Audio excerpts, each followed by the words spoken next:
All right, everyone, thank you all for being here. We are going to call our February town board meeting today. It's 7 o'clock. And so we will do a roll call. Okay. Riddell Kent, Here. Mr. DeSantis, Yep. Camerata, Here. Halloran, Here. and Rivera. Here. All right, we can rise for pledge of allegiance, please. I pledge allegiance To the flag of the United States of America and to the republic for which it stands, one nation, under God, indivisible, with liberty and justice for all. Play ball.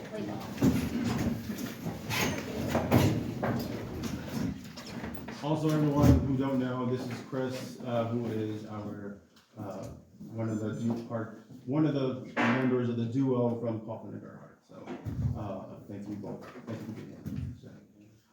So let's see. Thank you all for being here for our February meeting. Can I miss anything? Happy Black History Month as well, everyone. Thank you all to the highway department and crew for working diligently and relentlessly during the snow that doesn't seem to end. So thank you for that. Thank you all to our board members for the continued support for the community and working through new processes and trying out new things. So I appreciate that efforts by all. Our website, we have updated our website to include some more of our documents as well, based on what we've heard back from the community. So on our website, you'll see more agenda items organized. Thank you all to the town board who have provided minutes for our committees as well, and so we've implemented that. And you'll also see a lot of attachments in the board packets as well that's been available for the public. Thank you to our Studio Oneonta students who are here volunteering for their class, who have offered to help record our meetings in hopefully a higher depth accessible format for all. So really looking forward to seeing that as well. February 19th, we have a community visit from Mohawk Valley, that Mohawk Valley Economic Development. They're coming to do a site visit to provide information on possible projects and other opportunities for our town when things come up. Let's see what else we got here. Thank you to Caroline and Trish for their continued work on the West End Development Project. We are going to be putting out letters to the public for their support and participating focus groups, and more information is going to be put out as well on that. And just more thank yous, because it's been great. Thank you for Brett for submitting a grant application to continue work on the West End parks. Thank you for Trish for continue supporting on several projects, such as the short-term rental committees and the West End developments work. Thank you to Teresa on jumping right in and taking on the legislative committee and your meticulous detail for records, and we appreciate that and supporting that effort. Thank you for Joe for providing valuable information to the board on some complex projects, and we value your professional expertise that you share on that. And thank you for Chris and Keegan and everyone at Kaufman and Gerhardt for their supports, and we really look forward to discussions tonight that the community has really asked us to do on many issues, and including possibly introducing a moratorium on a data center and our first new proposed local law. So we shall see more on that. And so with that, I will open up the privilege of the floor. Well, can I jump in quickly too? I want to let everyone know our town website now has all of these documents that are up there, applications from applicants for projects, and the town website now has a lot of transparency and things available to the public to look through, so check it out. Yeah. See what's on there. Thank you. Thanks. And really quick, before I got about this part, so I also want to say that I want to put on the record our approved vouchers for this month. So voucher numbers 2025 -792 to 2025 -797. Those vouchers are in the amount of $49,851.41. And then vouchers 2026-39 to 2026-101 is in the amount of $72,559. And then we have two debt payments that we are doing. One is for the new highway garage interest, $11,978.13. And then the second one is for SSWD bond, Southside Water District bond, in the amount of $120,446.14. So that is all I have to provide. And really quick, before we start with the privilege of the floor, I do want to say it's only 3 minutes, just because we want to ensure equity and fairness, and we ask everyone to follow the quorum. But also, I do want you to know that, everyone here, and not just us, but all levels of local government, should be available to you all the time as constituents. And so these, even though it's just 3 minutes here, you have the opportunity to reach out at any time to any elected to ask them, feedback or provide information. And it's up to them to do that or not, but I do want you to know that you do have the opportunity for more than 3 minutes outside this meeting. And so with that, anyone like to speak in the privilege of the floor?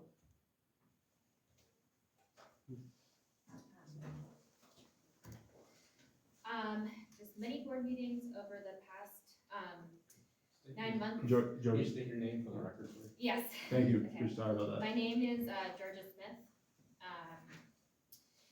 Many board meetings for the past 9 months have been filled to overflowing with people who have made Oneonta their home or place of work. As constituents of Oneonta, we have come to appeal to the caretakers of Oneonta, the stewards, aka the board members. We have come to emphasize in earnest that we do not believe Oneonta Inc. has Oneonta's best interests at its heart. If it did, it would not have offered a series of transparent and shifting narratives each month when addressing the community. I will take this moment to remind you that it is the board's obligation to uphold the town's comprehensive plan, in which it states the town residents want to ensure a balance between economic development and environmental protection in order to protect the high quality of life we enjoy in our beautiful natural surroundings. Measures should be taken to ensure compatibility with the environment before development occurs. Safeguarding our quality of life, water, and other natural resources should be of paramount importance in future development plans.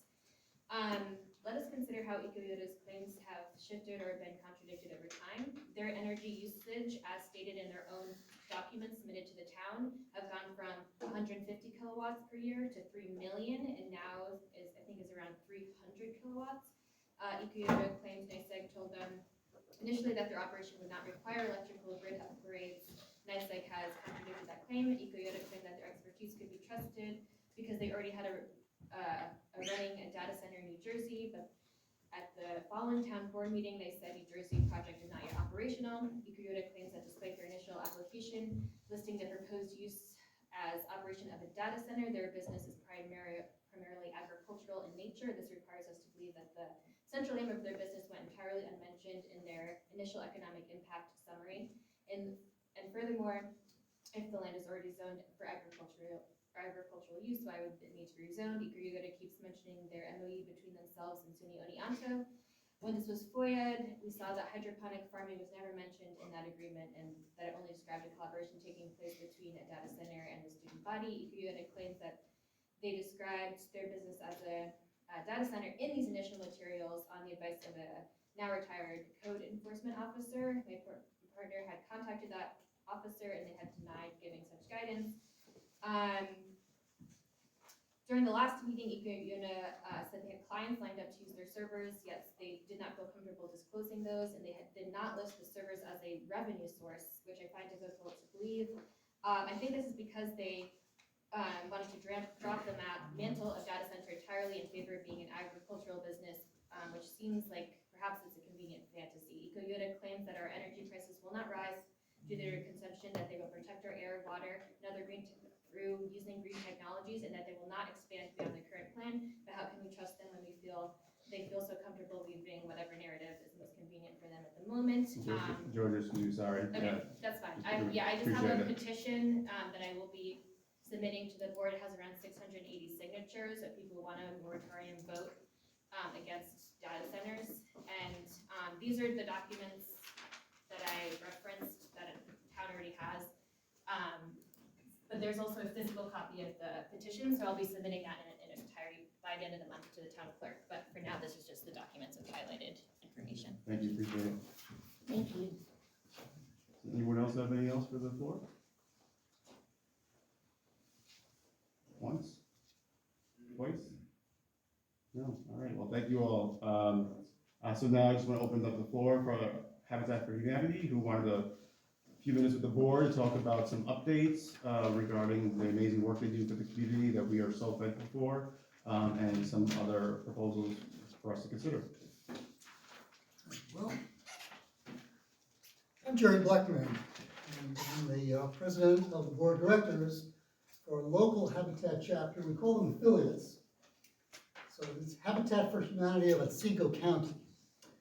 And by the way, I'm very happy to see Oneonta students getting real world experience.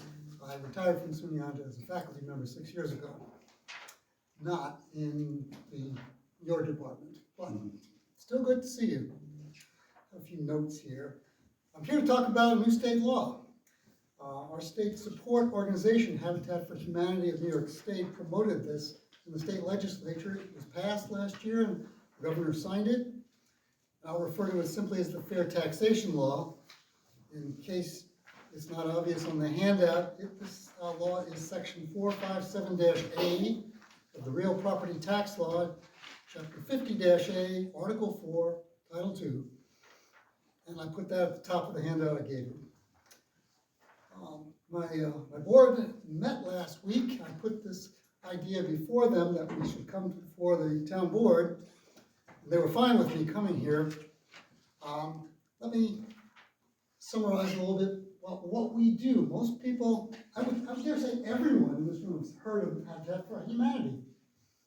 But you really know how we do it. There's a lot of misinformation out there.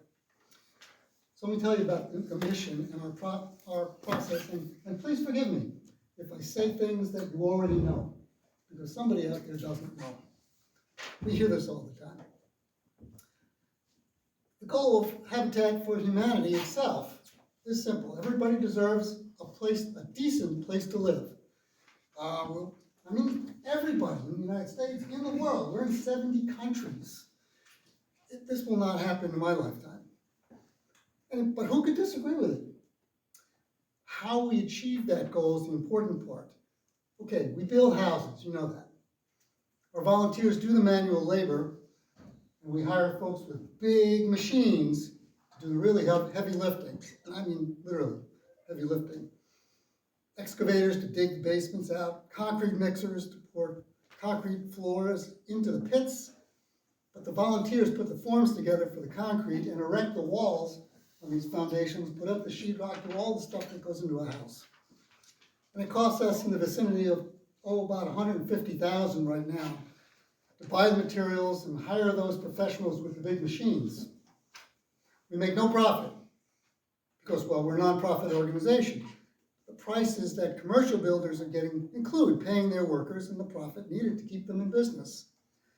That's one of the differences between their business model and what we do. But here's something that's the same. We sell them. We sell the houses. We don't give them away. We help people get a low-cost mortgage with a subsidy from the state or federal agency. I like using USDA's Rural Development Mortgage. It's really quite nice for our families. That's what we call them, partner families. We set the price of the house so the partner families don't pay more than 30% of their monthly mortgage, of their income on monthly mortgage, combined with homeowners insurance and taxes, both school taxes and property taxes. So we choose the partner families based mainly on their need for safe, decent, affordable housing. Their income can exceed a maximum that is based on 60% of the average median income in Otsego County. Well, let me emphasize that. What they pay for the mortgage, that first mortgage, that price that goes on that house is based solely on their income. We make sure that happens. It's not based on what we spend. So it's affordable. The problem this new state law is needed to solve is that the taxes are not under our control. Neither is the homeowner's insurance. And frankly, things are getting a little out of control. Appraisals are ridiculous. Our little 1,100 square foot ranch houses are being appraised for more than $250,000. If the assessments were to match the appraisals, which they don't, our partner families would not be able to afford them, even if we lower the price, because the taxes would be too high. They're higher than they can afford. I just sold a house last week. When I say Habitat sold a house last week, I just did the closing. The tax and insurance part of this partner's monthly payment exceeded the mortgage payment. This was a single lady who is advanced in age. She's going to retire in a few years. We got her mortgage reasonable, but the taxes don't. And that is despite the fact that our current town assessor, Pam Dingoti, is doing a terrific job. She assesses the houses more fairly than the appraisals. She's not assessing them anywhere near $250,000. Her numbers are more in line with what we spend to build them. I really appreciate that effort that Pam makes to do that. But here's the deal. That's her professional opinion. Fact is, people change jobs. People have life events that require them to move away. People leave their jobs for all kinds of reasons. We don't want to pin policy to a single person, as good as she is. So that's what we want to do with the fair taxation law. We like the state law. It provides for low-income home buyers to get exemptions, but the local governing board must opt in with a local law or ordinance for the state law to apply. Now, I gave you handouts. I highlighted the part that says that, because that's what our affiliate support organization executive director told us, that this is a great law. The exemptions can be anywhere up from 25% minimum to 75% maximum of what the tax would have been under the assessment that the town assessor comes up with. So it's quite a good break. That's very nice. But it doesn't work unless you opt in. The state legislature made sure to maintain local control over this. And we would love for the town board, that's the local governing body, to opt into this new state law, fair taxation law. So I'm here today to urge you, our governing board, to pass a Town of Oneonta ordinance opting into section 457-A of the state's real property laws. So going forward, our partner families aren't forced into foreclosure as taxes go up and up and up based on assessments. Thank you. I'll take questions if anybody has them. Yeah, thank you so much. We appreciate that. Fellow board members, any questions? Are you approaching the school district for this as well, or is this just a town tax issue? The school district actually doesn't have to opt in. It's the town who does. Because the school taxes are based on what the assessor says. So we're asking you. I hadn't planned on going to the school board. School taxes are more than town board tax. Yeah. Yes, they are. But it all comes down to how the house is assessed.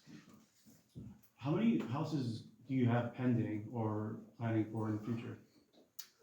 Okay, we have 2 houses that are just about completed. One on McFarland Road and one in the city of Oneonta on Cherry Street. We have 4 families waiting.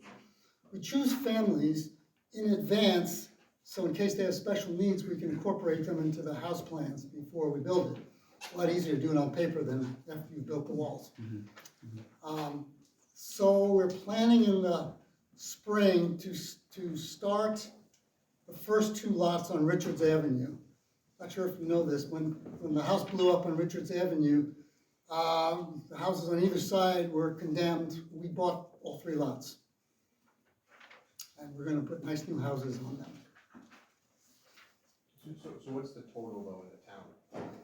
The You have total some, in you the have town- some out in 205. We out there. do, that's where we've been building the last few years. We have 8 of them currently built and sold. There's 1 left. That was a 9-house development. It's a planned development district for that reason. We've been doing this since 1989. I've lost track, but I think we're up in the high 40s in terms of houses built since we first incorporated. Well, I mean, that's great, but I'm asking, like, how many houses would that affect in the town of Oneonta if we were looking currently? Is it still 40, or is that? As I read the law, it's not retroactive, but it doesn't say it couldn't be. Now, I'm not a lawyer, so your lawyer should look into it and see if the taxes that are on our previous 40 houses, many of which the mortgages have been paid off, would get affected. But right now is when the problem is getting kind of acute.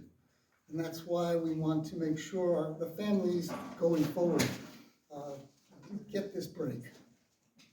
How long do the families, do they stay with the house, you know, they don't sell it? Or what can you tell us about that you know? Yeah, oh, that's a whole nother thing. We would love for them to stay with the house forever. We used to actually underwrite and service our own mortgages until the state told us we couldn't do that after 2008. And now they're 33-year mortgages. We'd love for them to stay at least 33 years. But our founder of Habitat for Humanity, his name was Millard Fuller, 50 years ago, realized that this was a perfect opportunity for people to flip houses cheaply. You sell them the house for 1/3 of its assessed value. They buy the house, boom, they sell it in the open market. So here's the way we get around that without our families being disadvantaged. The actual price is the appraised price. The first mortgage that the families pay is the price we set for them. That's how much we get from them. The difference is covered by a second mortgage, which we call shadow mortgage. And for every month that the families are current with their first mortgage and not in default, we forgive that second mortgage. So theoretically, you go all the way through the 33 years, you've paid the first mortgage off, you haven't paid a dime to Habitat for Humanity for the second one. With house prices going up spectacularly, we've had a few instances in the few years that I have been president of the board where the family, for one reason or another, sold the house. Usually after they've gotten some equity in it, like 10 years worth, what they find is they can sell the house, pay the first mortgage off, and pay them the balance of the second mortgage, because we've forgiven a lot of months by that point, and still make some money out of it.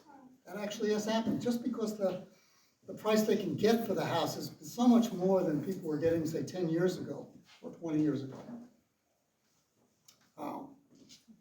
I think it's still a good system. Prices can't keep going up, I think, as exponentially as they have. And it does require that people stay in the house at least a few years to build up that equity. Well, they own it. I want to emphasize this. The families own the houses. We don't. We sell them the house. It's theirs to do with what they want.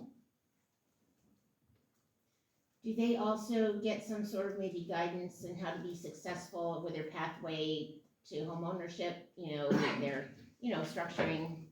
Do you have something that built into the program? I don't know. I'm just Really? ignorant. People who are familiar with the program will think I seeded that question with you, Patricia. It's exactly what we need to do. We have a program where we require that our partner families get a course in home buyers education. We also educate them ourselves. Our building committee chair goes through the house with them every single time we build one and invites all the partner families to get a refresher on this. How do you set the thermostat? What do you do if the hot water heater goes off? All that kind of stuff. He goes over that. And every family gets a support person from our homeowner support committee. And that person guides them through. That's their contact person. If you have a problem, you go to your sponsor. If anything breaks that we built in that first year, we will fix it for free. And even after the first year, people can call us, they know that. We'll come over, we'll take a look. We may not be able to fix it for free anymore, but we can tell them what to do. How do you get it fixed? I'm still getting calls from Nick and Jamie in House 4. I was their sponsor.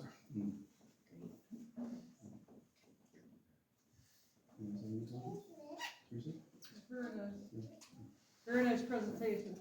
No, I mean, thank you. I mean, I can say for many of us in this room and in the community, affordability is number one concern. Not just here in our town, but our county, all across New York and the country. And so, nothing's getting cheaper. But we appreciate everything you're doing, and thank you for doing this today. I hate to say this, but it's a drop in the bucket. Yeah. We really need for government to step up and make other houses more affordable. But we're gonna do as much as we can. Yeah. And if in the future there's other things as well that we can help you with, possibly things like keep us in mind. I'm sure many of us here would offer that opportunity too. Thank you. Thank you. Thank you. All right, thank you again. So committee reports. Again, thank you all for the minutes that you all provided for that. We appreciate that. So I'll kick it off to Highway, Water, and Sewer. Great, yep, and our minutes are on the town website now, so, for the committee meetings that we hold. First one, the resolution to adopt the mailbox policy. So, Chris, I'm sure you read that, and if you don't see any problem with it, we could consider adoption of that Yeah, policy. I think it's pretty standard with a lot of the things. Okay. So, does anyone want to discuss the mailbox policy? Any further questions? I'll make a motion to approve the mailbox policy. Sure. I'll second the motion to approve it. Discussion? No? Clerk, roll call? Halloran, Yes. Riddell Kent, Yes? DeSantis. No. Camerata, Yes. Rivera. Yes. All in favor, motion carries. Thanks, Thank Cody. you. Yeah, thank you, Ms. Ryan. Cody? Okay, also, a discussion on the water rates. So that refers to the Plains, water and sewer rates. So this is from, Nicole, who, made a slight adjustment to the water rates for the Plains district.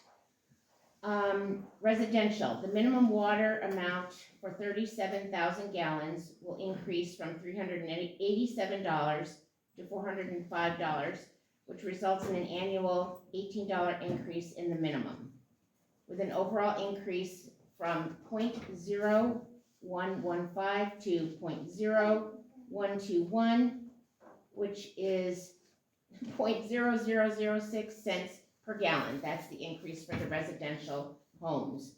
In the commercial building, we're talking about the minimum water amount of 37,000 gallons will increase from $1,158 to $1,273, resulting in an annual $115 increase in the minimum payment, with the overall increase from 0.0313 to 0.0344, which is 0.0031 cents per gallon. And finally, the minimum sewer amount for 37,000 gallons will remain at $318, a slight increase in the overall sewer rate going from 0.0086 to 0.0090, which is 0.0004 cents per gallon. And Nicole added a note, the town is working diligently to try to keep the rates as low as possible. However, enough revenue does need to be generated to cover the annual city water bill and the Plains district expenses. So I make a motion that we approve these water and sewer rates for the Plains district. Is it just the one? Say one more time. Are you making a motion? I made the Second? motion, yeah. Second?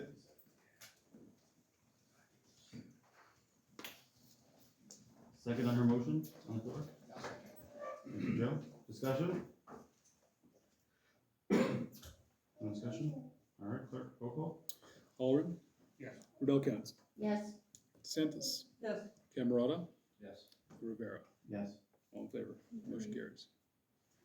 okay, discussion on the Woodland and Hemlock water projects. So I'm just getting up to speed on this better, as I'm, learning more recently, so how do we want to, I guess we have $4.2 million, from a congressional award that was diverted over to the Woodland Water District, Angel Heights, for pipe replacement, since they've had water issues, since the flow was reversed in the water pipes with the change of the water well.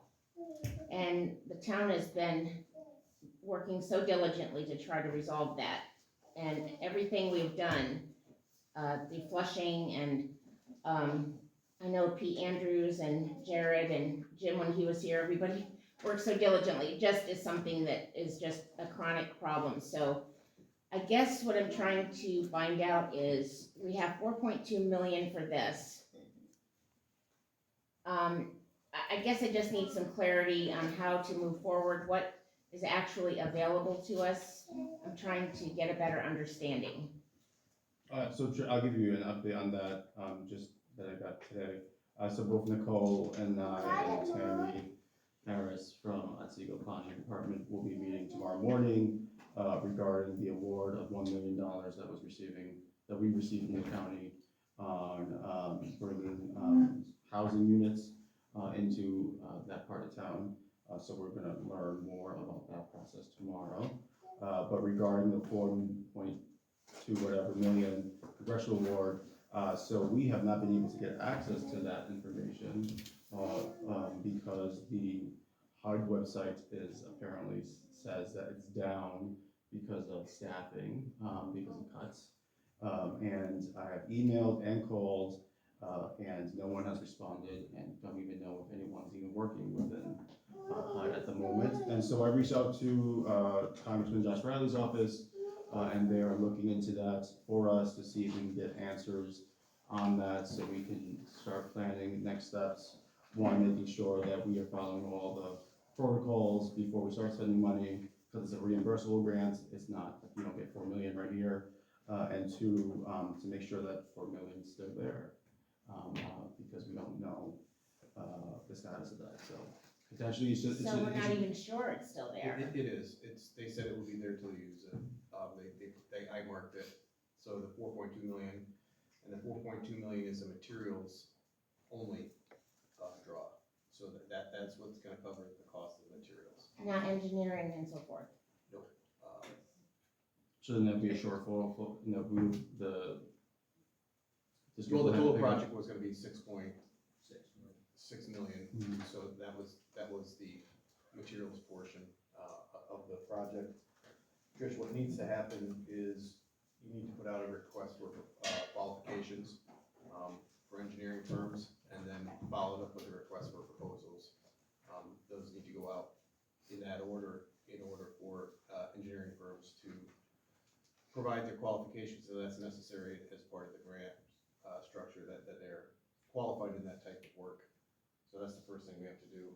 We do have one from Alex Herman Engineering and one from, Lamont Engineering, but we need three, and they came unsolicited. But we have to put it out legally as a request for qualifications first. In terms of the HUD grant, the money's there. At least that's what they were last indicated. The Empire State Development Grant was gonna be put into that, so that made the 4.2, 5.2 out of the 6.6, for the Hemlock extension and the creation of houses. That's tied to that, but that's all part of the bigger scope of the project, so. long and short of it is, the engineering part of it is the crucial part. That's the person that's gonna manage the project, go out to, solicit bids for contractors to, you work about a year out again. We should have done this a long time ago. And I keep bringing this up at committee meetings, that, someone's gotta take charge and get the bids for engineering, because that's where it all stands from. We can't move forward. And as I can recall, it came from Schumer's office, right? Senator Schumer, yep. So I think that's who you gotta contact, Schumer's Oh, I office. thought it was It from was from Molinaro. Congressman Molinaro. I believe. Molinaro, it's Right, congressional. but Schumer sponsored it. Yeah. Okay, so I'll reach out to them. Well, I mean, yeah, I'll reach out to both. But so the problem is that we don't have a copy of any of the grant documents that myself or Nicole on that we're able to access. So we wanna just make sure that we're following the process regarding, the required steps needed, to, correct language, any other approvals, so that we're not wasting any money, or time when we put out the bids. And so as soon as I get that information, we're happy to get that out and can get that moving. So then we'll know if it's concrete, and then we'll have something Yeah, as soon as we get that, tangible yeah. to actually work with. Yeah, I mean, I think Brett sent me like a narrative, he cut and pasted like into the email of the narrative and stuff, but there's no, like, within the grants, you always have, the do's and don'ts, and how-tos, and we don't have that. Right, that'd probably be on their website. Yeah, which just can't get into, it says, cause it's down. Okay, the next one is the same. Oh, and then Yeah, really go quick ahead. on that, Yeah, and please. so, I think also though, part of that is also connecting with the community so that they're fully aware of Yes. that. And so we discussed in Yes. committee about, offering a town hall. Yes, thank you.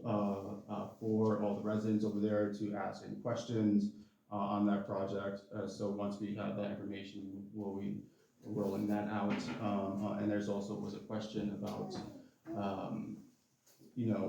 increasing people's bond payments to the point of, they can't afford it, or it's not affordable, but also giving them the opportunity to know that if you don't do things now, 5 years, it could be triple the price.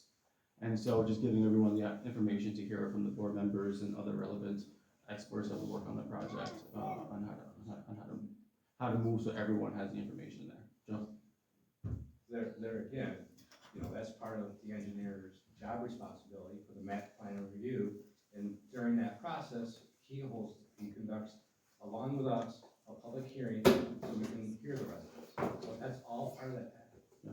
So, Yep, yeah, we're ready to move forward once I get that, so that we all are on the same page.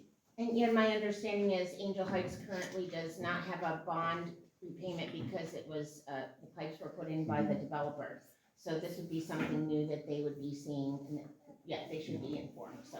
Yeah, and Correct. in our conversations They'll have a town hall. the committee meeting was that on Hemlock Road, doing it as two separate, scopes of work, so that the Hemlock Road is one point in its own district, and then the Angel Heights is one project, because potentially those in Hemlock Road would be on its own district, and we'll have to figure out what that bond payment and things like that would go, so that everyone can, be informed. So, that's how we discussed it at the last meeting. Well, there won't, there's other sources right now, grant funding available, that could bridge that gap. There's a lot of money out there, so in order to avoid a bond payment in its entirety, I mean, you gotta start looking for some of these, there's a lot of grants that keep coming in, that you can seek to bridge the gap there. You could do, you can't do another federal one, because you can't do federal to federal, but you can do federal to state. So you can seek for a state grant. Yeah. And then for the Hemlock, you could seek a federal, because the Empire State Development was a state grant. So, I mean, if you wanna completely avoid, bonding out at all, it would be recommended to start looking into other grant opportunities. Step ahead of you, Joe. That's why I'm going to see coming on the 19th. cause they're gonna put us like on a project timeline of like when all these things come up, and they'll help us, with all that grant applications, for that project. We specifically spoke about, that water project over there, and getting their support on making sure that, if we do continue the development of that, that is not on the backs of the taxpayers, when we look at other development opportunities, because, we wanna make sure that developers, are paying their fair share as well. So to clarify, the meeting on the 19th is not just West End, it's about the water? No, it's the whole town, it's the whole town, yeah, so it's about the whole town, they'll basically, you know, talk about like projects, other areas that need development, things like that, yeah. Thank you. Why don't we notice that now? Is it too late to notice that meeting for the 19th? Yeah, that way we can, would you please, Ryan? Yeah, that way if others, town board members attend, we don't have to worry about the quorum issue. Yeah, I mean, we can, and it's not, I know Joe was the mind? only Do you one mind? Yeah. that, Joe was the only one who said he wanted to attend, but I mean, we would just have to make a motion to call a special meeting. What time is that on February 19th? 10 o'clock. 10 to 2. 10 to 2, 10 to 2. yeah, I know, Teresa, sorry. Well, if it's noticed in case, you know, yeah, that way we've got that covered. Is somebody going to videotape it? Or Probably, tape it? we can see what we could do, I mean, it's gonna be, We can write notes, Teresa, how about and that? we're also going to be, we're not staying here, we're also going to like sites, so like, they're doing a Oh. tour, as part of that, so like, we're not just gonna stay here talking, Oh. yeah. So if you wanna do that, you have to do a motion to. Sure. Well, right now it's set up with you and Joe, correct? It's just me and Joe, yeah, so we don't have to call for him. And Teresa, you can't, and probably you can't either, Brett, so. February 19th, well, why don't we just go ahead and the two of you can report back to us.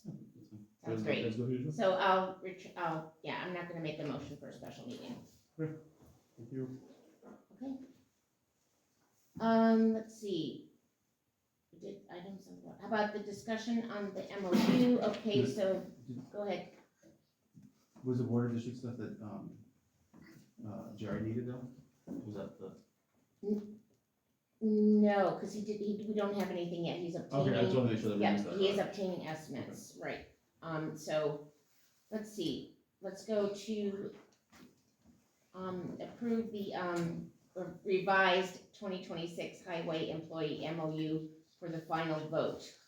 So Nicole tweaked it, and so you all had it, and you've seen it, we discussed it. So this is just a slightly revised version, but for housekeeping purposes, let's just go ahead and, approve that again. So I make a motion, go ahead. Can you just, Yeah. one question, Chris, did you look at it? Yep. Does it look good? Okay.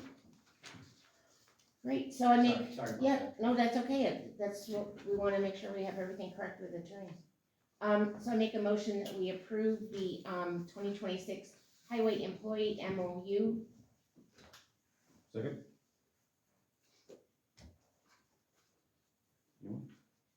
No discussion? No, Second. second, we had a second. You got a second? I'll second. Oh, yeah, second, thank you. So I thought you did. Discussion? No, all right, roll call? Halleran, Yes. Redellcat, Yes, DeSantis. Yes. Camerata, Yes. Rivera, Yes. all in favor, motion carries. Thank you. Thank you, Cody. Thank you. Cody, yep. Let's see, we did the Plains Water District. Okay, revised MOU. Let's see. Discuss the engineering for the Butler Street sidewalks. Okay, we've all agreed and the highway committee recommends engineering. So we do need to, get professional, advice, you know, consultant, we'll have, an engineer do the engineering for these sidewalks because of their nature, of the way they are set up. So we've talked about this at many meetings. So I guess the pathway forward is, You, to get, go ahead. You will get quotes or RFP depending on the procurement, amount. Correct, and it's going to, yes, so it would require, in highway committee, Joe did, let's see, we said that we were going to reach out to, I guess we have to do the procurement then. Rather than just go directly, you could just let, I think at our next committee meeting, we'll have a better idea how we're gonna move forward. We're considering, because we got so many projects, that, we'd like to bring it forward that maybe we have, a town engineer, as a retainer for professional services. Because like, we got the pavilion going on, we got sidewalks going on, we got, other projects that we might wanna refer to. Mhm. So, it's up for discussion at committee, and then I think when we get it all together, it'd be better to discuss it then. So. you agree so there? do you want to meet, right, we can also meet and discuss, like, moving that forward so we could get that established and get the project. Okay, sounds good. Yep, let's see, anything else? Cody, go ahead. I will, No, please. I was just like thinking about the town engineer piece of it, but I'll tell the council about that, because I don't know if it'd be per diem or actual authority or. Well, Yeah. I'm he's here waiting- now, yeah. I'm waiting for a proposal to base off what we So can you do. can see, okay, So, okay. once I have that,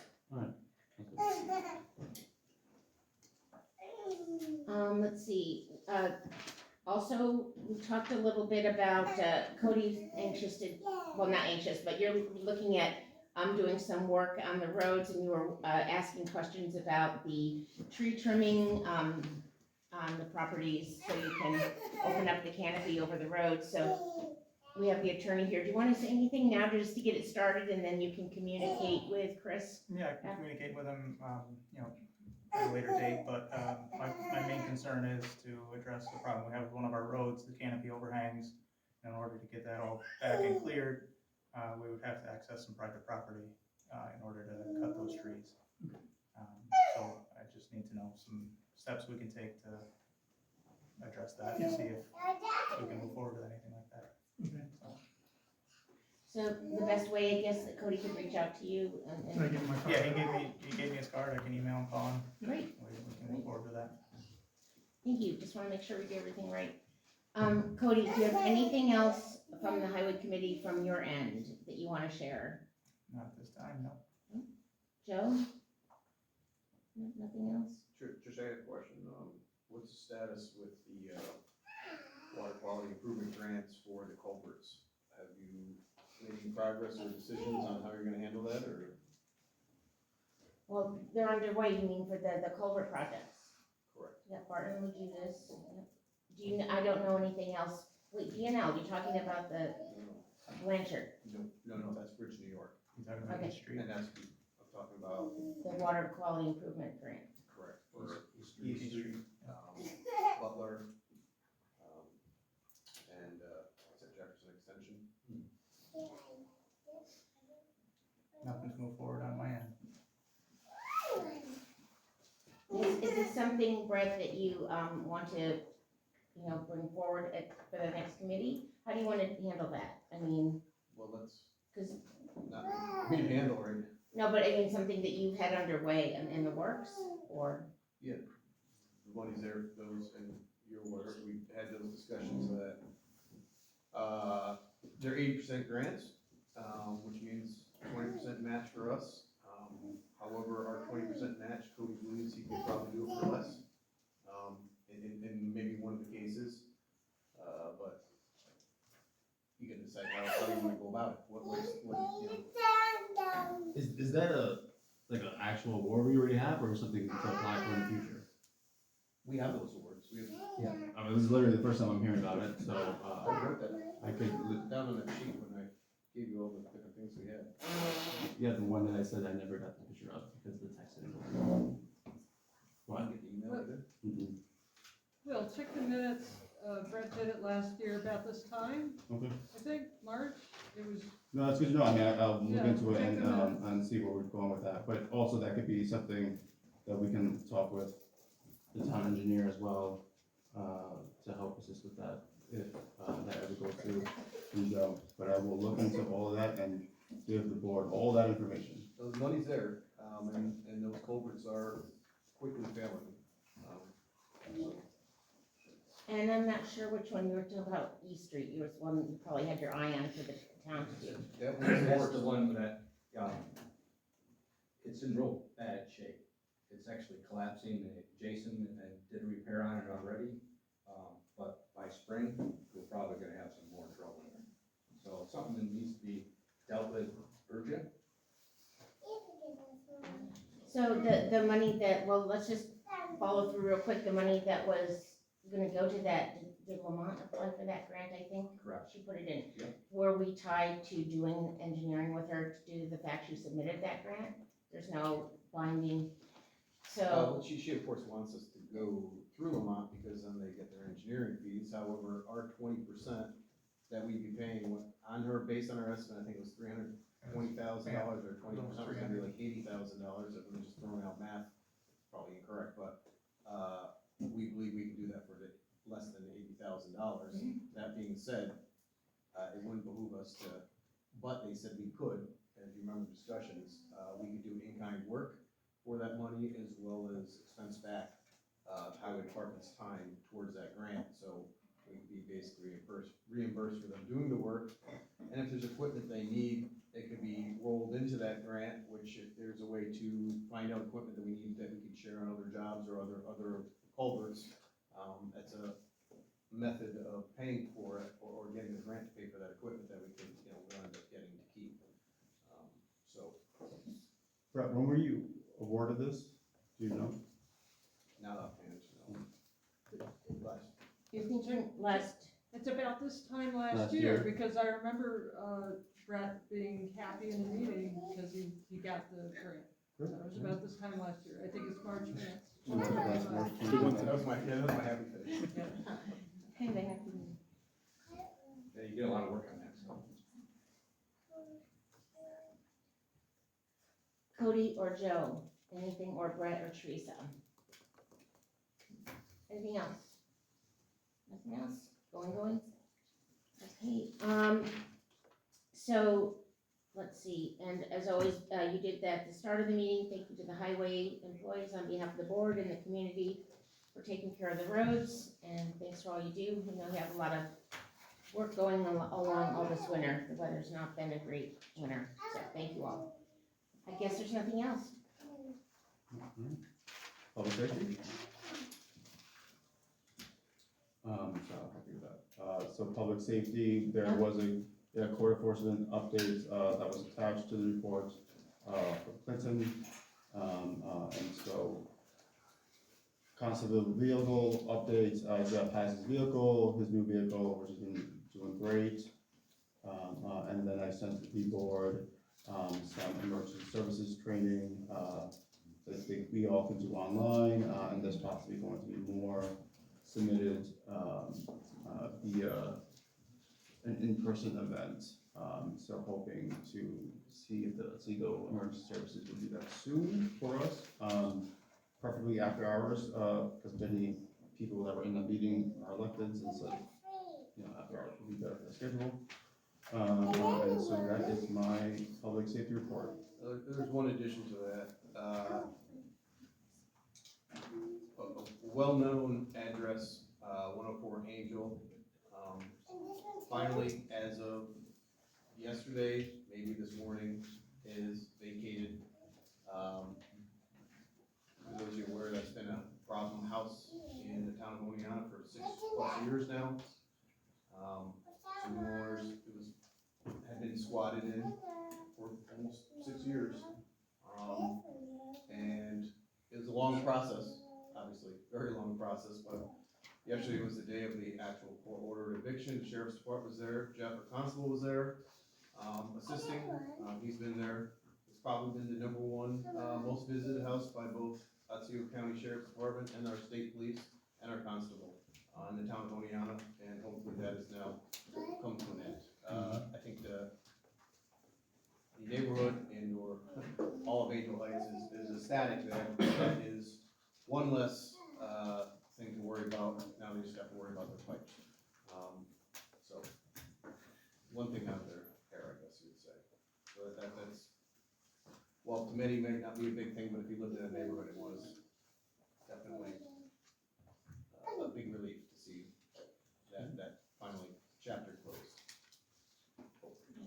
Great news. We had a hazard mitigation plan meeting yesterday. Cody and I were on a Zoom with Emily Vassallo, if I'm saying it right, Vassallo. So you were right, Cody. If we had a couple more people on that Zoom, we could have probably completed all of the information she needed. So what do you think? Should we do set up another one with her and like maybe get some other people, Joe, Nicole, I think it's necessary for, to complete it? Quentin has to have his input, potentially Jarrett, and obviously the board should have their input Jared as well. too, yeah. It's probably best if you can all get one time and Do it all together once. get it done. I think it would just take a couple hours and it could be done. By the end of the Something month too, for our copy, and then, it has a month and it goes live at the end of March. Yeah, because we have to get that done. They've been trying to reach out for months, previously, to get that done. And if the town doesn't get that done by the end of the month, we could potentially not be eligible for FEMA funds. And so I found out last month, and thank you all to who helped with that. So maybe I'll coordinate like a group thing in here where everyone can just talk through it. Thanks, you could put her on the screen. I think she's from Pennsylvania. Okay. So she would be remote.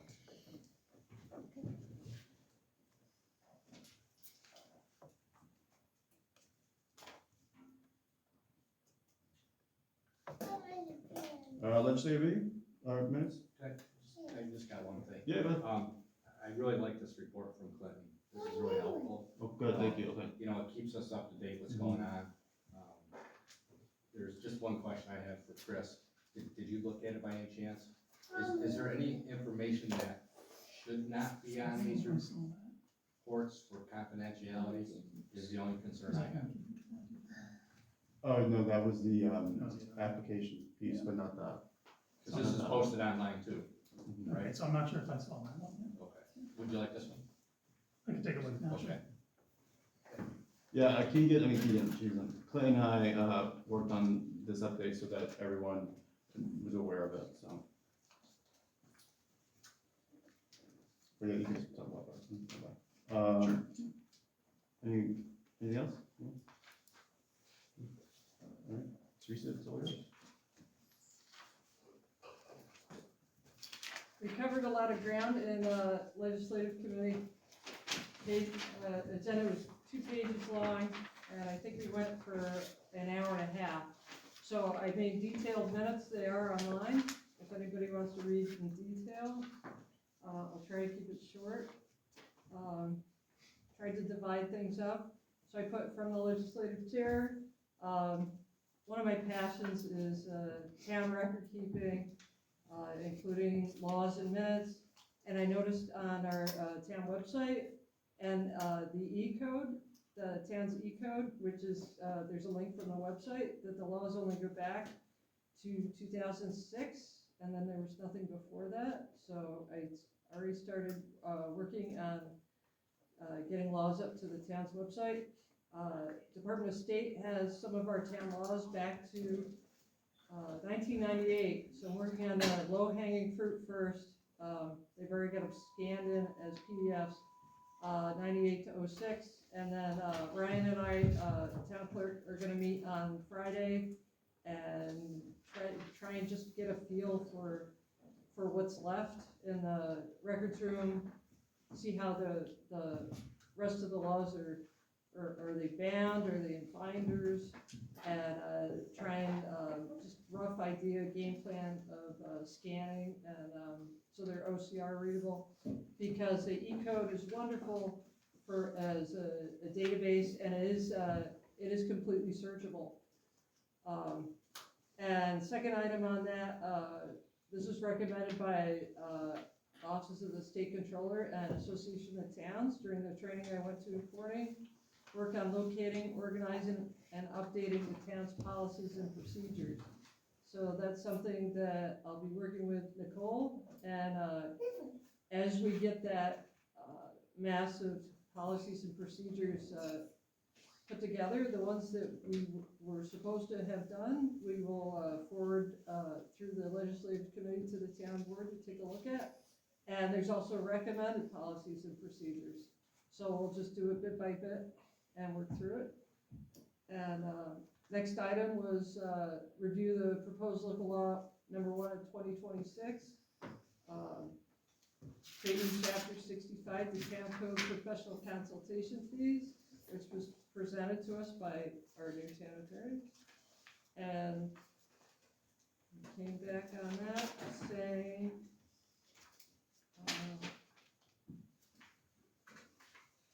there was agreement from committee members and attendees that at this meeting that should move forward to the town board level, so I believe it's on the agenda for tonight.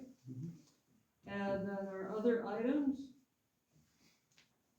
Oh, and there is one thing missing, which I would like to add to my minutes, just a brief sentence from the Town Board of Ethics. The Town Board of Ethics did meet. It was their first meeting in many years, I believe.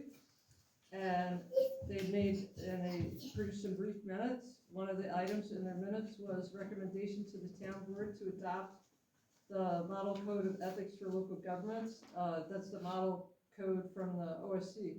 But at the time of our committee meeting, we hadn't seen a draft copy of that. So I just want to pop that into the minutes. Oh, thank you.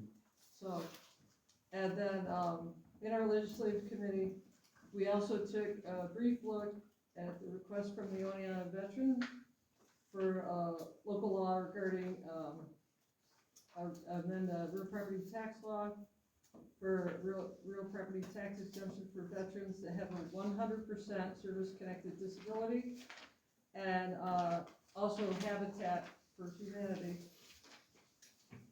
And so I did detailed minutes because so we could take a look at this over time. With both these items, we this is legislative committee, so it's over a week ago. And we wanted to check with the town attorneys on this. It was decided that we needed more information and more time to review these two requests before a decision could be made. Then we talked about Elizabeth Kramer and Nicholas Weir briefly. Again, we concluded, and it's good reading, guys, online. It was recommended that the application be thoroughly reviewed by the codes office and further details be requested by the codes officer regarding the specific use of the property proposed. They have detailed site plan information. Also, legislative committee would like to have the town attorneys further review this application and add their recommendations.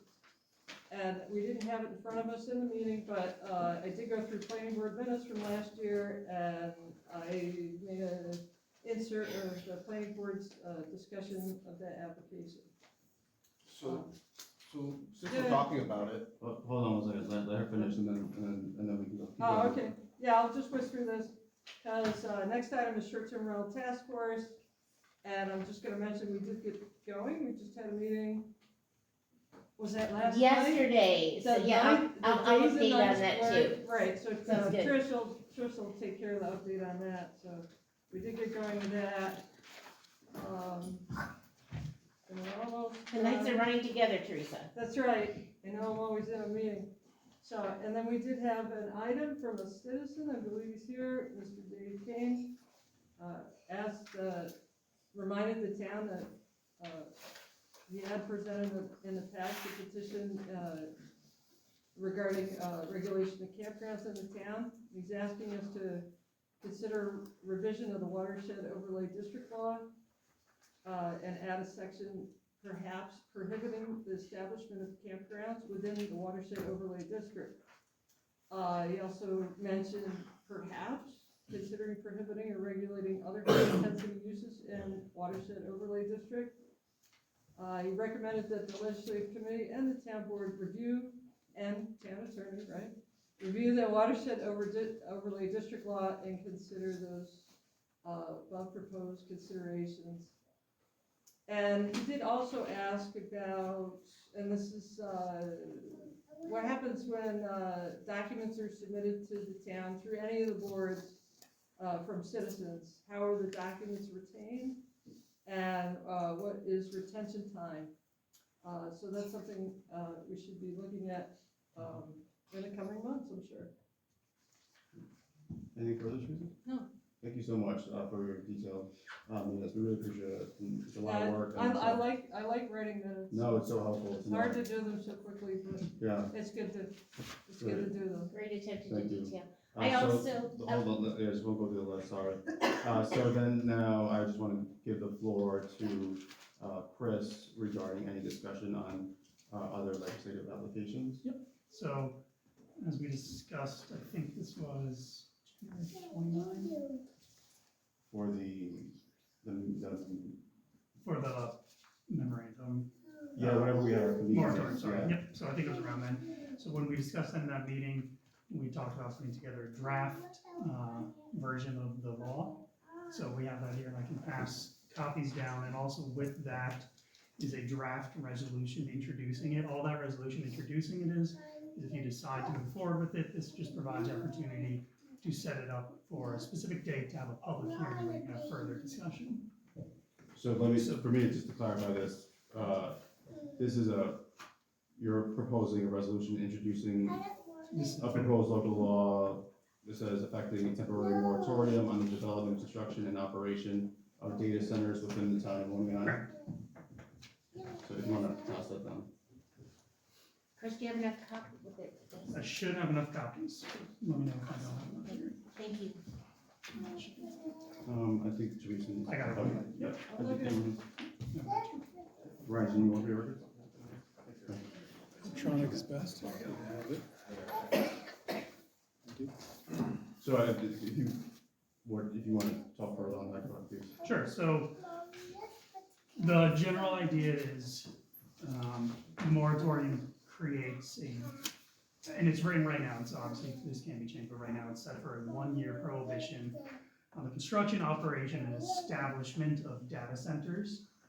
So if you flip to the second page, you'll see a definition of data center, and it's defined to cover sort of your general idea of what a data center might be.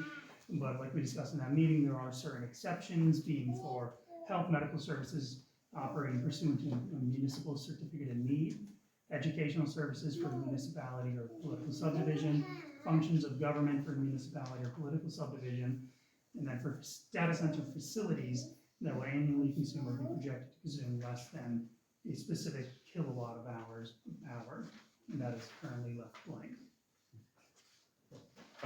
So I'm just trying to understand this. So this resolution is just to introduce a Correct. proposed law. This isn't the final Correct. draft. So this resolution would just, it says here that there will be setting a date for a public hearing to discuss this. Thank you. To discuss the moratorium? This draft version, this proposed. Okay. So then in the meantime, if we have comments on this, how would you like us to share those? Or you want us to wait for the public hearing? You can wait for the public hearing. You also do not have to do this today. Right. I mean, I'm not comfortable with the resolution, we just got this today. You don't have to. Right, You okay, certainly don't. okay. And this Well, I would like to put a motion on the floor, introducing this proposed law on the basis of the community fighting with the board and applicants over the 600 signatures on it, and hopefully provide clarification on any of these proposed, subjects regarding this issue, so that we can finally address this, and take our time, and do our legislative duty, to do what's right for our community. So I will place this motion on the floor and ask that we, look at calling a public hearing, to further solidify this. Well, I would second that motion because I've been looking into and requesting a public moratorium on this kind of related activity, so I second the motion. I don't know how we make a Discussion. motion right now with It's, just getting but this it's today. introductory, it's You were not introducing. But everything that we've said, that you've said since you started, is that we gotta have this in advance. Friday's the date, previous to the meeting, so we have time to read these things previous to the meeting, and here we are getting this at the meeting, and we wanna make a resolution. I got it as well today, right now, with the rest of you all, and I, based on urgency from the community, I asked the board to consider it. You obviously can vote no on it, but I think we can at least do our due diligence to, move forward with it, get all the comments and feedback and take our time. But the community has spoken up on this issue, and we need to take a stance. Chris, is this an effective way to kind of close the loop with what we've been dealing with? Is this a, you know, with The the moratorium itself? proposed, yeah, the proposed development? This would provide you the opportunity to take the time to study what you have going on with your current zoning code, your local laws, and figure out what's gonna be best for the community, and figure out what's best for how you can go about tailoring your current legislation to figure out how it can best benefit the people, the community, the zones, and all of that. And so this just builds you in a year of review. Nice, okay. I just feel, I mean, I don't disagree with something, I just need time to digest this, and you're forcing my hand for something I don't know. I just got this today. I mean, it's unfair to do, you can do a resolution, but then it looks like I'm not in favor of something, and I might be, I just don't know. It's just unfair. Well, but I also think though, that I think you're not, this is not saying that the moratorium is going in place. I know what it is. Yeah, and listen, I got it, I just read it down with you, and me hearing, and we all have heard the same feedback, and I think out of urgency, it gives us a whole year potentially, to do it, and, this is, you know, not an issue that's going to go away, you know, just from this one applicant, and so it gives us the time to do it. I hear you, but again, I'll say this, at this meeting, I urge us to be cautious. Do the things in a timely manner, but be smart about it. I mean, I think I would refer that to You're our trying council. to run before you walk. But you also mentioned that you were interested, at the workshop meeting, we had a public workshop meeting, that you mentioned, how to close the loop on the current thing that we've been Correct. hearing out. Correct, I understand. Right, so I think that this is what That- Chris is saying would do that. But their application is already filed, so this would affect them. You can't retroactively. I mean, I would do it. ask, mean, I we would should ask just- the council on that, to answer that, so. I would I ask think- I council can say whatever I too. want, you could ask them. The thing is, what I'm saying is, if we wanna just outlaw it, let's just outlaw it, right? I mean, this moratorium, there's probably nobody for it anyways, what's really boiling down to. I think we've done a straw poll on this board, and nobody's for it, so, in terms of the data centers, not having it. So why don't we just make a law and outlaw it, if that's what you wanna do? I mean, if that's what the board would like to do, I'm happy to take back my motion and put that forward, but I would say we should still do it and take our time. I thought, I think you still need, I mean, I'd like to read this. I mean, So will I mean, I just got it, but I think that this gives us the time and to move it forward. And this was all discussed at the meeting as well. proposed law, but I mean, this is the first time I saw the law. None of this is on the Correct. agenda. I appreciate our town attorney. But, Yeah, I do yeah, nothing, it's not on the agenda, and I mean, I need time to review. I mean, Yeah, I mean, time to review. Listen, that's fine, you know, I'm one vote of 5 here, and there's a motion on the floor, and so it's up to you all to decide how you want to move forward. so, but just so, I'm making sure there's not a disconnect. Chris, you said this is a way of, though, the current application that the board's been dealing with since last May for an AI hydroponic, facility. This is a way of bringing resolution to that too. Correct. Okay, so I think, Joe, just making sure And I think also that Can, just, can we Sure, just, can we sure. make a motion on that project and vote on that project alone? I mean, let's just Take- put to bed if Let's that's see what we the wanna legal do. counsel though, let's, Not, I'm asking them.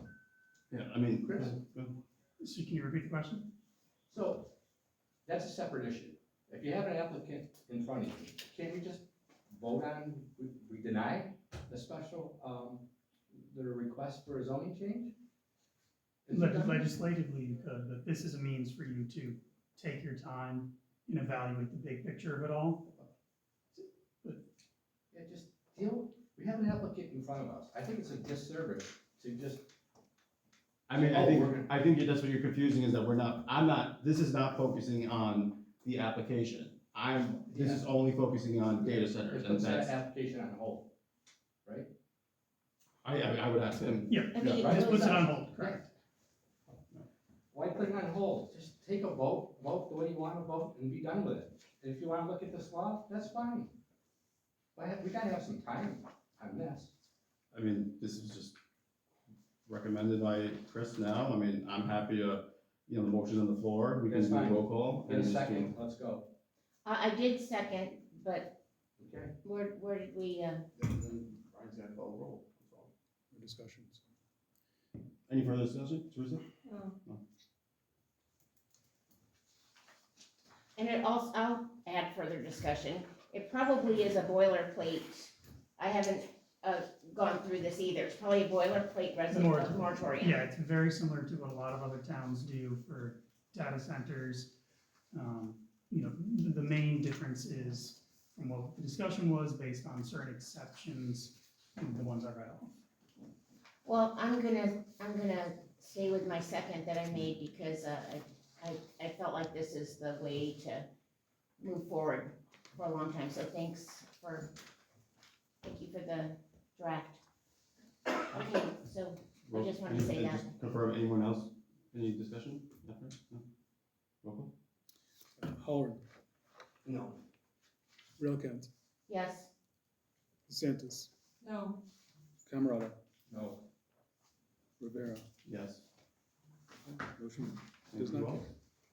so how do we move forward, Chris? The board reads this, the board will read this and then we put this on the agenda for next month. For next month. Mm-hmm. And in the meantime, You can put it Definitely online online. as well. anyone can discuss Mhm. with us. And we'll put it online as well. So Chris, other legislative items that you wanted to that we talked about at the workshop? Can we go back over the three things that Teresa mentioned, starting with the local law?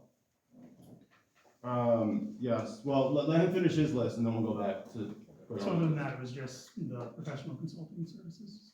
Okay, all right, yeah, so, So, all right, yeah, so we're going back to that, to the rules law. I just wanna make a comment, I know this town is trying to work together to get the agenda out, I think final agenda on the Friday before the meeting, Mhm. but as a board member, as a new board member, when we have our final agenda, I think we should stick with that, agenda items. And I mean, unless it's an emergency threatening the town, in which case we would have a special meeting. No, yeah, I mean, We everyone should did, stick with our yeah. agenda. everyone got their minutes in on time, everything was up, on Friday, so, that was that, but, as we all know, we all just got this, and for me, it's an urgent, request from over 600 constituents, that, hold all of us accountable, and, I'm just doing my legislative duty to bring a motion to the floor. Thank you, thanks for doing that. Brett, did you wanna go back to your item? Yeah, well, no, it's just, those are the three things, Teresa mentioned, and, they were obviously discussed at committee, but I think it needs to have a larger board discussion, starting with, the local law, adding, a new chapter, was it 65, not my glasses. So is that something we wanna discuss? I know you had some questions. Are we open for discussion on that law? I mean, there's no motion on the floor, we're just still talking about items. It's on the Right, so let's talk about it. So the first sentence, upon request of such request, town supervisor shall determine whether to approve the use of professional consultant services and establish an escrow account. I don't think it should just be one person. I think that should be a board decision. I mean, I have no. No, Yeah. I think it should be a board decision. Chris, is that, how is that done in other municipalities? So I would say it's, I don't wanna say majority, but it's not uncommon to have that way, but certainly there's not one size fit all for this type of a local law, so however you want it, right, we can work it and tailor it.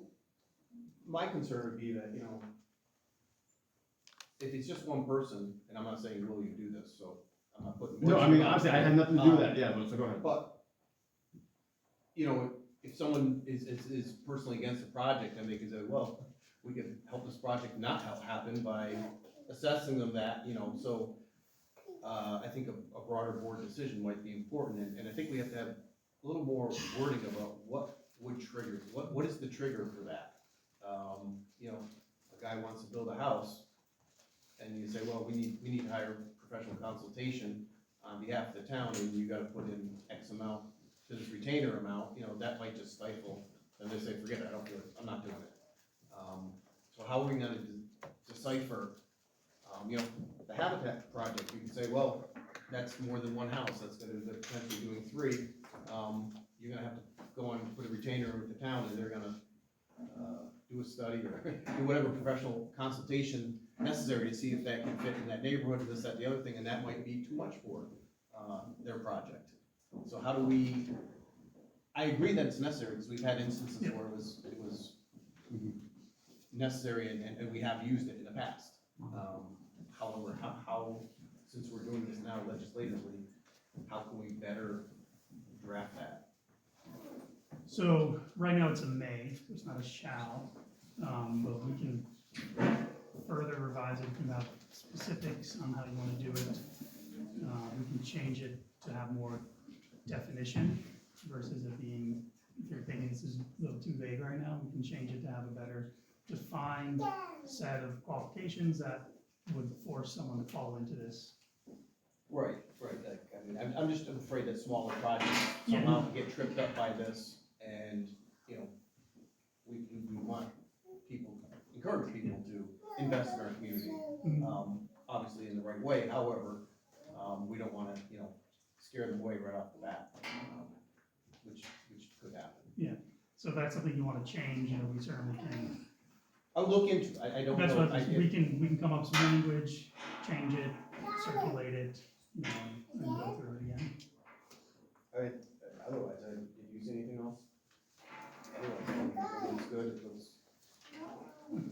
I mean, the important thing for me, I mean, I'm happy with the changes, I mean, and as long as everyone else agrees, but it's just ensuring that taxpayers, you know, aren't being beholden to any extra expenses like we all talked about, so, you know, I think that's the most important key that we're all on the same page about as well. No, we want to protect the community. Yeah. But we don't want to write off graciously people from doing things because they're afraid of potentially this retainer amount that they may not have. You know, some people, you know, doing something out of budget. Yeah, I mean, happy to put all those details in. And I think that's why I'm more open to a board vote on that. Not just this board changes, you know, someone else is different, you know, I don't think it should be up to one person. And we have done this in the past, I mean, we've done, you know, could be, I think Habitat actually, we did have some, from Vermont. Emmons Hill Farm, we got retainer this past year for that for, I can't remember, 10 grand, I think. Gary Inc., that was another one, then, you know, we got a retainer for 10 grand for the water. Started out with 5, they used it, incurred more engineering fees, got another check from them, I think it was well over $10,000. I know the hotel projects on the south side, We retain engineering for that. So we have done it in the past, it's just more clarification. The current E-code was under telecommunications, and that was what I sent everybody. That was our basis for the code department to work off of. You know, and there was some good language in there. It wasn't meant to be pointed towards, you know, I'm just looking at the taxpayers, I just don't wanna redo redundancy, So it could be thresholds, could be either square footage or dollar amount, you know, I mean. Yeah. You know, projects in excess of millions of dollars or whatever, or 10,000s, I don't know what the square footage number, but. I don't know, we got holding the bag on a project that was kind of small, we got stuck with, Jordan Whitney, what was it, Yeah. 3,000? Well, that was Whitney Estates, and that was actually quite a large project. When you Yeah, look but at it, what- It was over 100, they were gonna do, We did 3,000 on the engineering and we built it back, and we didn't have anything to protect the town, so we had to eat it. I think we put that against the taxes. I hope so. I didn't know if we did for sure, but I don't know, it seems like a good tool to have on hand, so. But that was a big project. Yeah, it was a big, yeah, it That was was a a big senior living project. community, so that was 50+ units. So that would definitely trigger, but we foolishly didn't at that time. We didn't have anything like this, right? It was a lesson we had to learn. But I Moving think it's a towards, useful tool. moving towards, Okay, perfect. That's all I have for that. you have, I think it's a great idea. do you have any more questions on On this, I don't. that? No. Teresa, any questions on No, on that? good. Okay. Well, the next thing on that, if we're going in order, I guess, would be, the application we have for Elizabeth Kramer, who's here in attendance. Chris, do you have anything that you are able to share or can share on that? I would wanna get back to you, so we can get you something in writing, probably next week or so, with a little more detail. What exactly are we, I mean, they've put in their application, they've met with the town board, they've met now with code on multiple occasions. I've never experienced in my office time us kicking this can down the road so much and almost refusing to give them any kind of answers or information. Now, I know you just came out of council, so it's not directed at you, but they bought a house basically based on our recommendation, and now they're hanging, pulling the bag, without giving an answer. Which I'm unsure why. I mean, it's just like Equiota, either let's vote or not vote. I mean, we have the opportunity to vote and say we disapprove their project, and in her case, we have the ability to vote. It's not a, she's asking to go to a lesser zone than what she's currently zoned.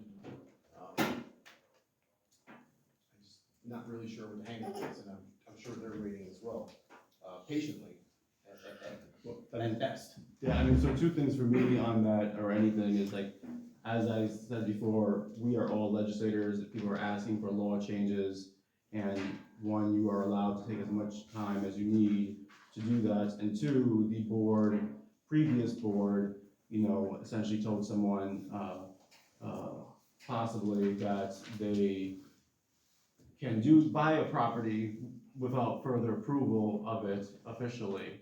And so that in itself is a problem, in my eyes, and I hope in the eyes of the constituents as well.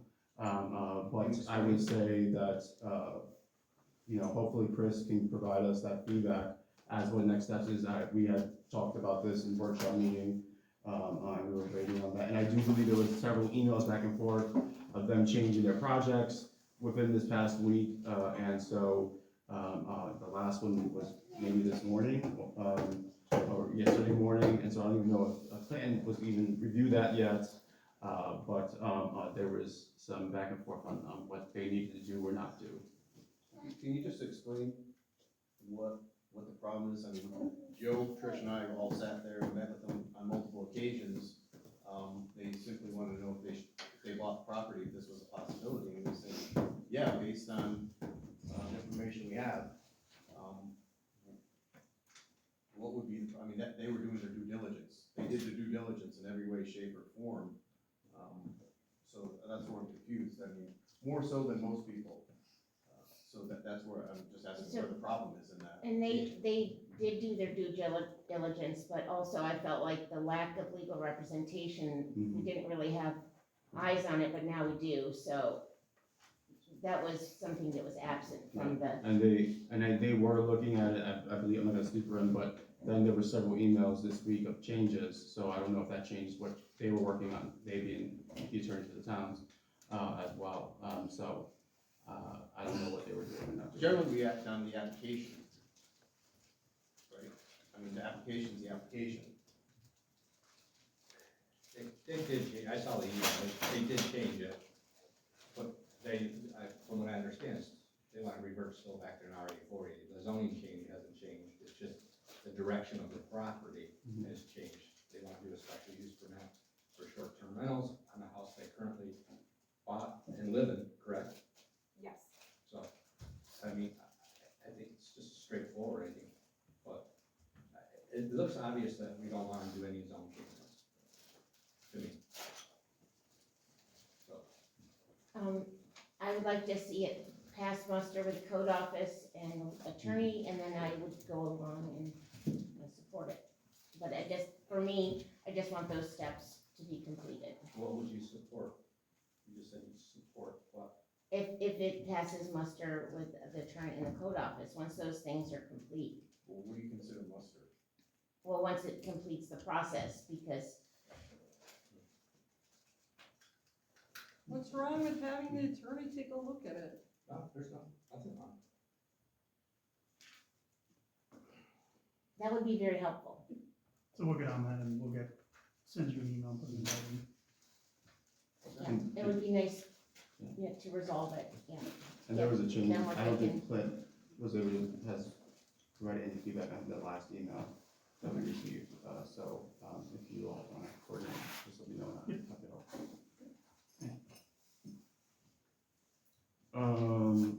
Did you wanna talk about your short-term rental? Yes, I did wanna, yeah, I did,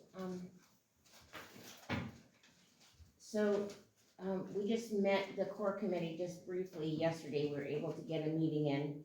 Our meetings will be public from now on, but, this one was just the core committee, there was no quorum. So, Teresa, myself, Jenny Kane, Reggie, was not able to attend, but she had, helped, do some of the language. So we established a goal for the short-term rental committee to ensure short-term rentals contribute positively to the town of Oneonta's economy and visitor experience while preserving residential quality of life, neighborhood cohesion, and access to long-term housing. I'll give dates to Ryan to post, for when we'll be holding our meetings, which will be open to the public, to post on the website. I sent the notes, to the town board last night. There's just questions for the application to bring on 5 members from the community. And those questions are pretty straightforward and they'll be on the website as well. And, we would like to get the applications back, by March 15th. So we can move forward. Okay, so just check the, town board website for meeting postings. Okay, and they'll be on a rotating, a regular rotation. First Tuesday, 5:30, and third Monday, 5:30. Twice monthly, working towards a deeper dive to satisfy. Yes, Those questions, are they gonna be reviewed by the town attorney? I will send them over, yes.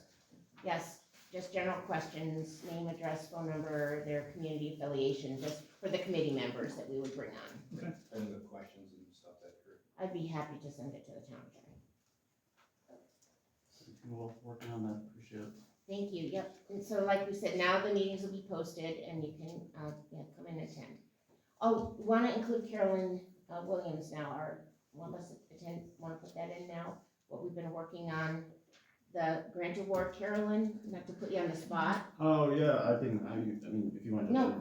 One just a short Yeah, so, we are waiting for a final award, notice, from the state, on the award to essentially, kick off, focus groups and data gathering, for a project called the West End Development, where we will be essentially getting, feedback, hiring a consultant, and gathering community input, to create a West End Development Zone, which will provide us the opportunity to have all of our basis for what they call a New York State DRI, so Downtown Revitalization Initiative. So now this year is the first time towns are eligible to apply for that, and so we are going to get ready to apply for that in hopes that we can be selected out of the 10 applications, I believe, 5 to 10 throughout the state. So letters are going to be going out, and notices for those who want to support during the focus groups. And then once we get the final award, it's going to go to, do the process for RFP or procurement of a consultant. Carolyn, you want to add anything, Carolyn? You've been great to keep us on track. So I provided language for a draft letter to go to property owners that are within the area of the West End, just making them aware of the project, and then we'll be working on the RFP language so the board can review it. And hopefully have all of that stuff set so that when the state contract comes through, it can go out and we can get started. Thanks so much, Thank Carolyn. you. Will, Appreciate thank it. you. What's the deadline on that? Is that July, August again? It probably is, and I think we, depending on how far along we are, I don't think we need to be finished with the project to put in the DRI application. I think we just need to be far enough along with the specific projects that are within the West End for property owners to be able to do that. Thank you. Yeah. And then between, Caroline's Help, EMBA, Mohawk Valley Economic Development Fund, Atseco Planning, we're all working together to really get us all ready for that application process. So I appreciate everyone's help with that. I do want to ask the board if we can consider during the legislation for next items, not for today, but for possible. I drafted a resolution that basically is strongly urging immediate review of electric delivery charges, demanding improved cost controls, and transparency, and authorizing formal complaints to the New York State Public Service Commission regarding the escalating cost of electricity. And so I just did this, honestly, this morning, not introducing it or anything, but I'm just sharing with the board that I will share it with Teresa in hopes of that we can get that introduced. And what that's calling for is really holding NYSEG accountable based on, I'm sure each one of us have complained about our electric bill, and it is the constant conversation wherever we go.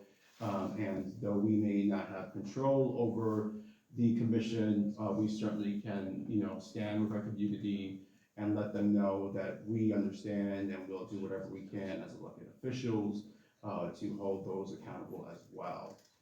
And so just sharing that information so we can look at that next time. So Teresa, I'll send that, to you. Anything else under legislative items? Chris? Anyone? No? All right. Facilities, tech, and parks. Chris, thanks for all the work. Appreciate it.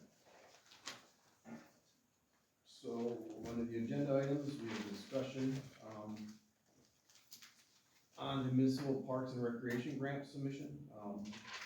We had a discussion about it, it has been submitted. The municipal parks and recreation grant, this is the second round, they put out. And I applied on behalf of the town for money to continue work on the Greater Plains Pool and park project there, which would hopefully include the addition of a splash pad and pickleball courts. This was the second round of the grant. We already did the hard work in the first round. We weren't funded for that particular grant, however, we had all the documents and documentation, so it was not a terrible grant submission. as goes for grant submission, so cross your fingers for that, that'd be great to be funded.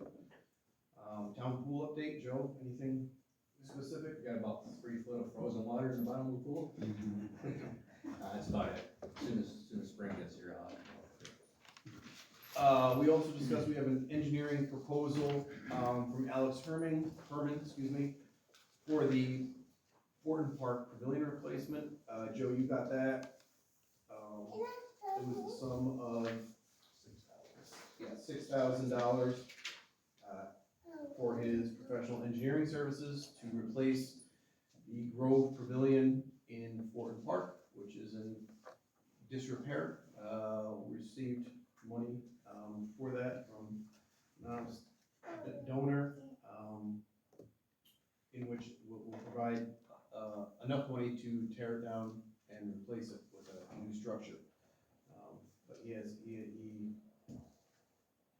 provided an estimate for engineering of approximately $6,000. I don't know if that's something we wanna discuss, tonight, approving, or wanna. Did all members see the proposal? I don't believe. I don't, yeah. No, we can provide that, something we have to discuss tonight. Okay, It's yeah. just something we had in discussion. Can you just share the proposal and then we can? Yep. Put it on the next one. We sure can. The next item is, we received an estimate from Otsego Telephone, to replace some of the aged town phones, which would be any ones that are white, like this. There are 7 of them. They don't all need to be replaced right now, but they submit a proposal, and the total amount for that was $2,925. That again is just something for consideration. They don't all need to be replaced immediately, but that was the total cost. If it's something we want to consider, they do work. They just aren't. Ryan, could you speak to it at all, or? They don't provide call log information, they don't provide, Caller ID, right? really important, I mean, stuff that we need to, like, caller ID is a big part of it too, so I think just kind of updating the phones would be a big benefit to everyone. So, again, like the proposal for this, it's something we could further discuss at the next meeting, if everybody is interested. We have to, it's not a budgeted item, so we have to look for money, within the budget, in order to do this. Do you, real quick on that, do you think we could like identify, and I can talk with Nicole as well, but like which are the most important ones to do, or I can maybe it's speak not on that. cheaper? She's working with a court too. Yeah, I was gonna say, We might get some of them through the yeah. court system. Yeah, we were talking about that, and so that could be, potentially be covered. So I don't know where it stands. Okay. I think she's working on it. All right. So that's just more informational, stuff regarding our facilities. It's nothing we have to act on because they do technically still work, but it's something we want to look forward to, potentially replacing probably in the next year, 6 months. So that's on our radar, and if we were to come up with money or see extra money in any budget code, it's something we might want to consider. Fred, do you know how old those phones are? No, they're varying, because if you look at, well, any of the phones that are black are the newer ones. If you go into, for instance, the Nicole's office, there's one that's a varying color of this, it's yellow. It started off as white, and as you know, white plastic as it ages turns yellow, so you can kind of go around and look and see which ones are even older. That one looks way like the oldest. That you So, talked about. so, I do not know the age. Okay. Otsego Telephone is who services our phones, so while on the open market, you probably get that phone for cheaper, because they're programmed and tied into our system, you have to kind of go with them. Right. So, there's that. And the last thing is, we did not receive this yet, but, if anyone's noticed that our record rooms has been open, the door normally, it should be a locked room, however, the floor in the colder days was freezing, we have radiant heat. It was brought to our attention that when they put this in, they used water and not glycol, which obviously will freeze in extremely cold temperatures as we had. So I put in a request for an estimate to have that water replaced with glycol, which probably should have been put in there for day one. It's made it this long, but, that would solve the problem of the floor freezing and any potential damage, right, because of that freezing, cracks or anything of that nature. So, we're gonna be getting an estimate for that. It has not come in yet. Thank you. That's all I have for that. Anybody else have anything additional to bring up? Joe? Yes, I do. Yeah. At committee, Trish, generators for the pump stations. We're working on 3 proposals for that, because our pump stations need a backup generator, which is part of the FEMA plan too, and it's been noted. So we're working on that, so hopefully by the next time, we'll have some figures proposals for that. So, Awesome, thanks for, Joe. And hopefully the hazard mitigation plan will help too, maybe we can look for funding through that. Yeah, that's good, thank you. Anyone else have, I just have a quick item on that. Eamon, myself, and Tammy Harris, and Tammy Reed, all met regarding a AARP grant, to potentially add, some items or provide funding to add into the current items that was cited for that. And so, we just had an initial meeting, and so we're gonna try to work on submitting the grant, but we all feel it's very easy to do, and so thank you, Amy, for working on that with us all. I appreciate it. So well, I'll keep you updated on the progress of that. Anything else on those items? Okay. Well, thank you all for your committee reports. Appreciate it. I appreciate the minutes as well. Clerk's report.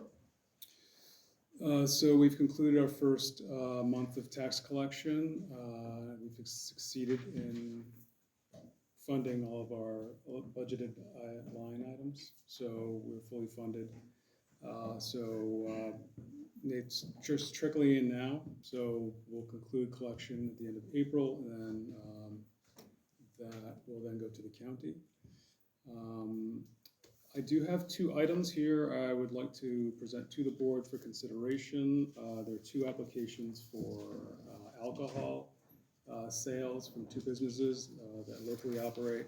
One's a potential business here that wants to open up, but these are ostensibly formal. It's a formality, a 30-day notice that they need to provide the town that they're applying for a liquor license or beer. Daniel Marino is of Tino's fame, I suppose. He wants to reopen the Pizza 23 West, and he's asked for a waiver of the 30-day notice period so that he can move forward on his application to sort of expedite that.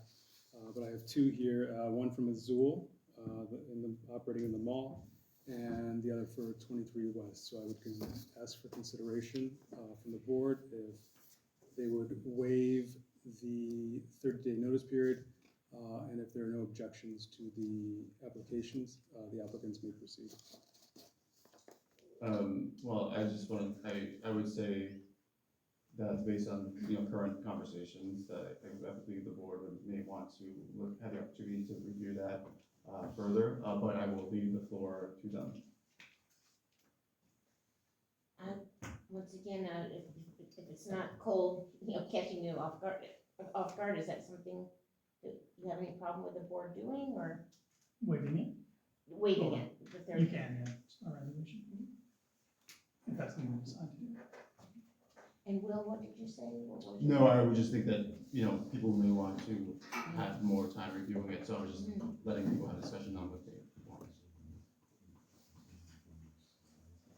Joe, Brett, anything? Teresa? I don't think, we're just seeing it tonight, I don't feel the waiver period should be waived. I think, I would agree with Teresa as well, so that people, have the opportunity to review it thoroughly, as well.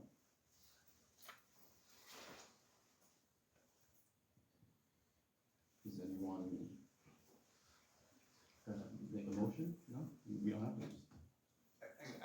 question is, in this case, what would we be reviewing? Ostensibly, I mean, it is a formality. The process goes through the State Liquor Authority. It's just notification that they're applying. So So what would would we we? notify like people around them, or is that? No, I don't okay. believe that's part of the process, Okay. no.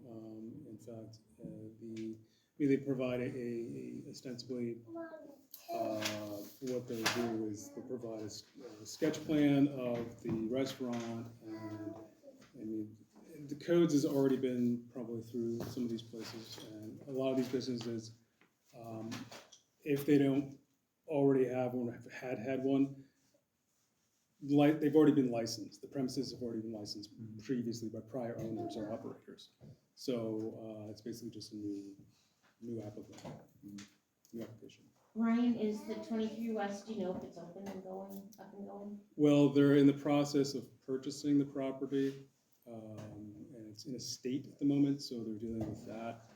And they wanted to get it open for the coming season, the summer season. So that's why they wanted to ask for a waiver. But I don't know if anyone knows Daniel Marino, but he's operates Tino's, I believe, down there in the city. So they've been in operation for a while. I mean, these aren't businesses that aren't, here excluded, but Azul has been operating for a while too.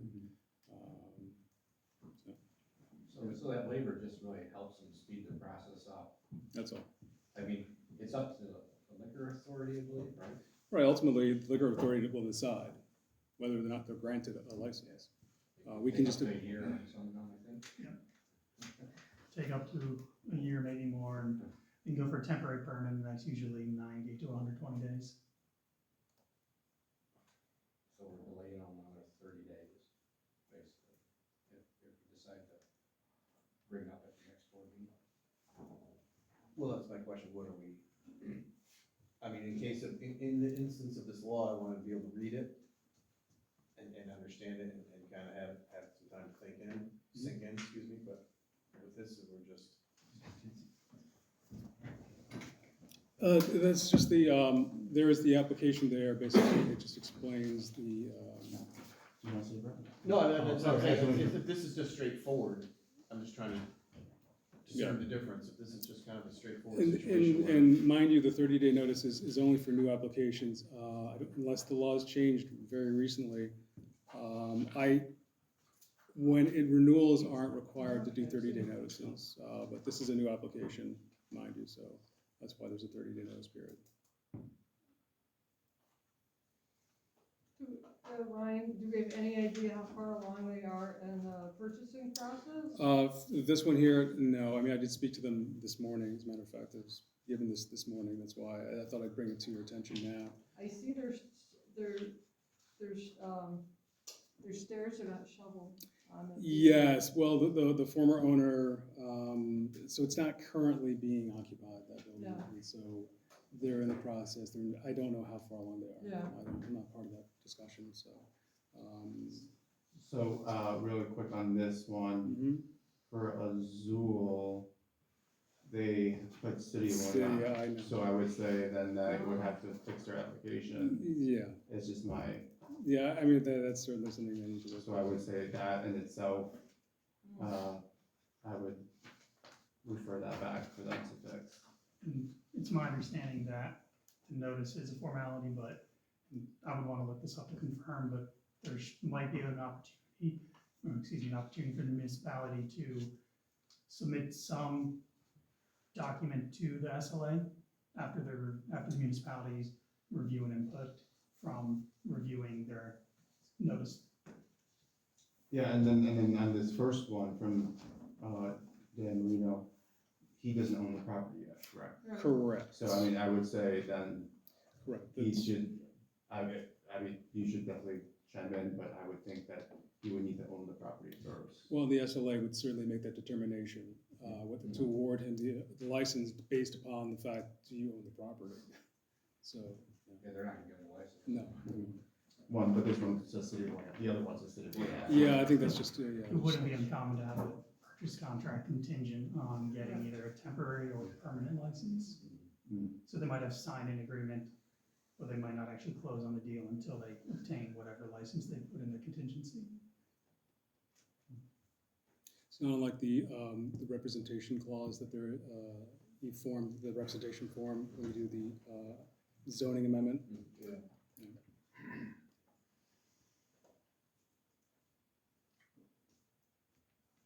Anyone take any action on that? Anybody? I've never had any experience with it, so I'm referring to our legal counsel. We're firsties on this, so. He's under distress. So I want to look up to make sure that that is an opportunity for the town board to be able to provide their opinion to the SLA. I think there is, but I haven't looked that up to be certain on. I say we leave the 30-day notice as it is, that way we have time to look at it. Along with the town attorney. You don't need to make a motion because there's already being processed for it, and so I would agree with that, with you too. Agree as well.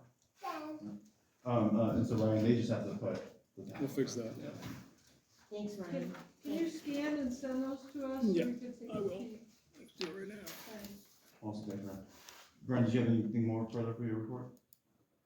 No, that concludes my, One thing for a follow-up, will you follow up with them to change that application so it's the town voting on it? right, I think that, yeah, there's that common misconception. Yeah.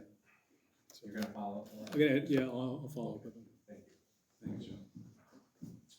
Board of Ethics Committee update. Dale, would you mind, or would you, share with There's really not much to update. We're waiting for attorney review and hear back from him, and we'll have another meeting. Yeah, I mean, I want to say thank you for having a meeting and, solidifying the process and giving people the opportunity, to come to the meetings or ask questions or whatever, and really just moving it forward. So I appreciate your leadership in that and everyone, all your committee members as well. So thank you for that. Appreciate it. All right, now we have our county representative here who would like to provide his monthly report. Sure, yeah, some of this stuff is redundant at this point. But hello, everybody. Hey. Good to see y'all. And a lot of this is just from the committees I'm on, and I'm trying to cherry pick from other committees that I think is relevant. You already mentioned electricity, natural gas costs. That's really kind of hitting a crescendo right now. I know Hochul's super aware. Cincinnatus as a town just put out a resolution this morning, or they announced that they're going to put out a resolution where, the resolution was basically just like, we're really angry and we are gonna seek justice, but it was at least like an action. I thought that was kind of interesting. It was the first one of its kind. And then I also included in the link, if you do get access to it digitally, just an article that I found on it. Department of Health, County Health said that flu levels are 5 times higher number of cases right now as there was last year. And they were just like, I think we're all experiencing this. I just got over like the worst sickness of my life too. And so they said, get your flu shots. If you haven't got one, it's not too late. Flu season is not over. That was pretty alarming. COVID cases are kind of spiking a little bit too right now. Otsego DSS, this was a piece, our cold snap is over, but we could get another cold snap. They did want to make sure all the municipalities are aware that their ambulance and their 911 local service does well checks. So big thing, if you know, especially an elderly couple, you haven't heard or seen a car move for a day or two, just call the county. It's like a service they provide, and they will go do a well check and just make sure things are going well. Hopefully.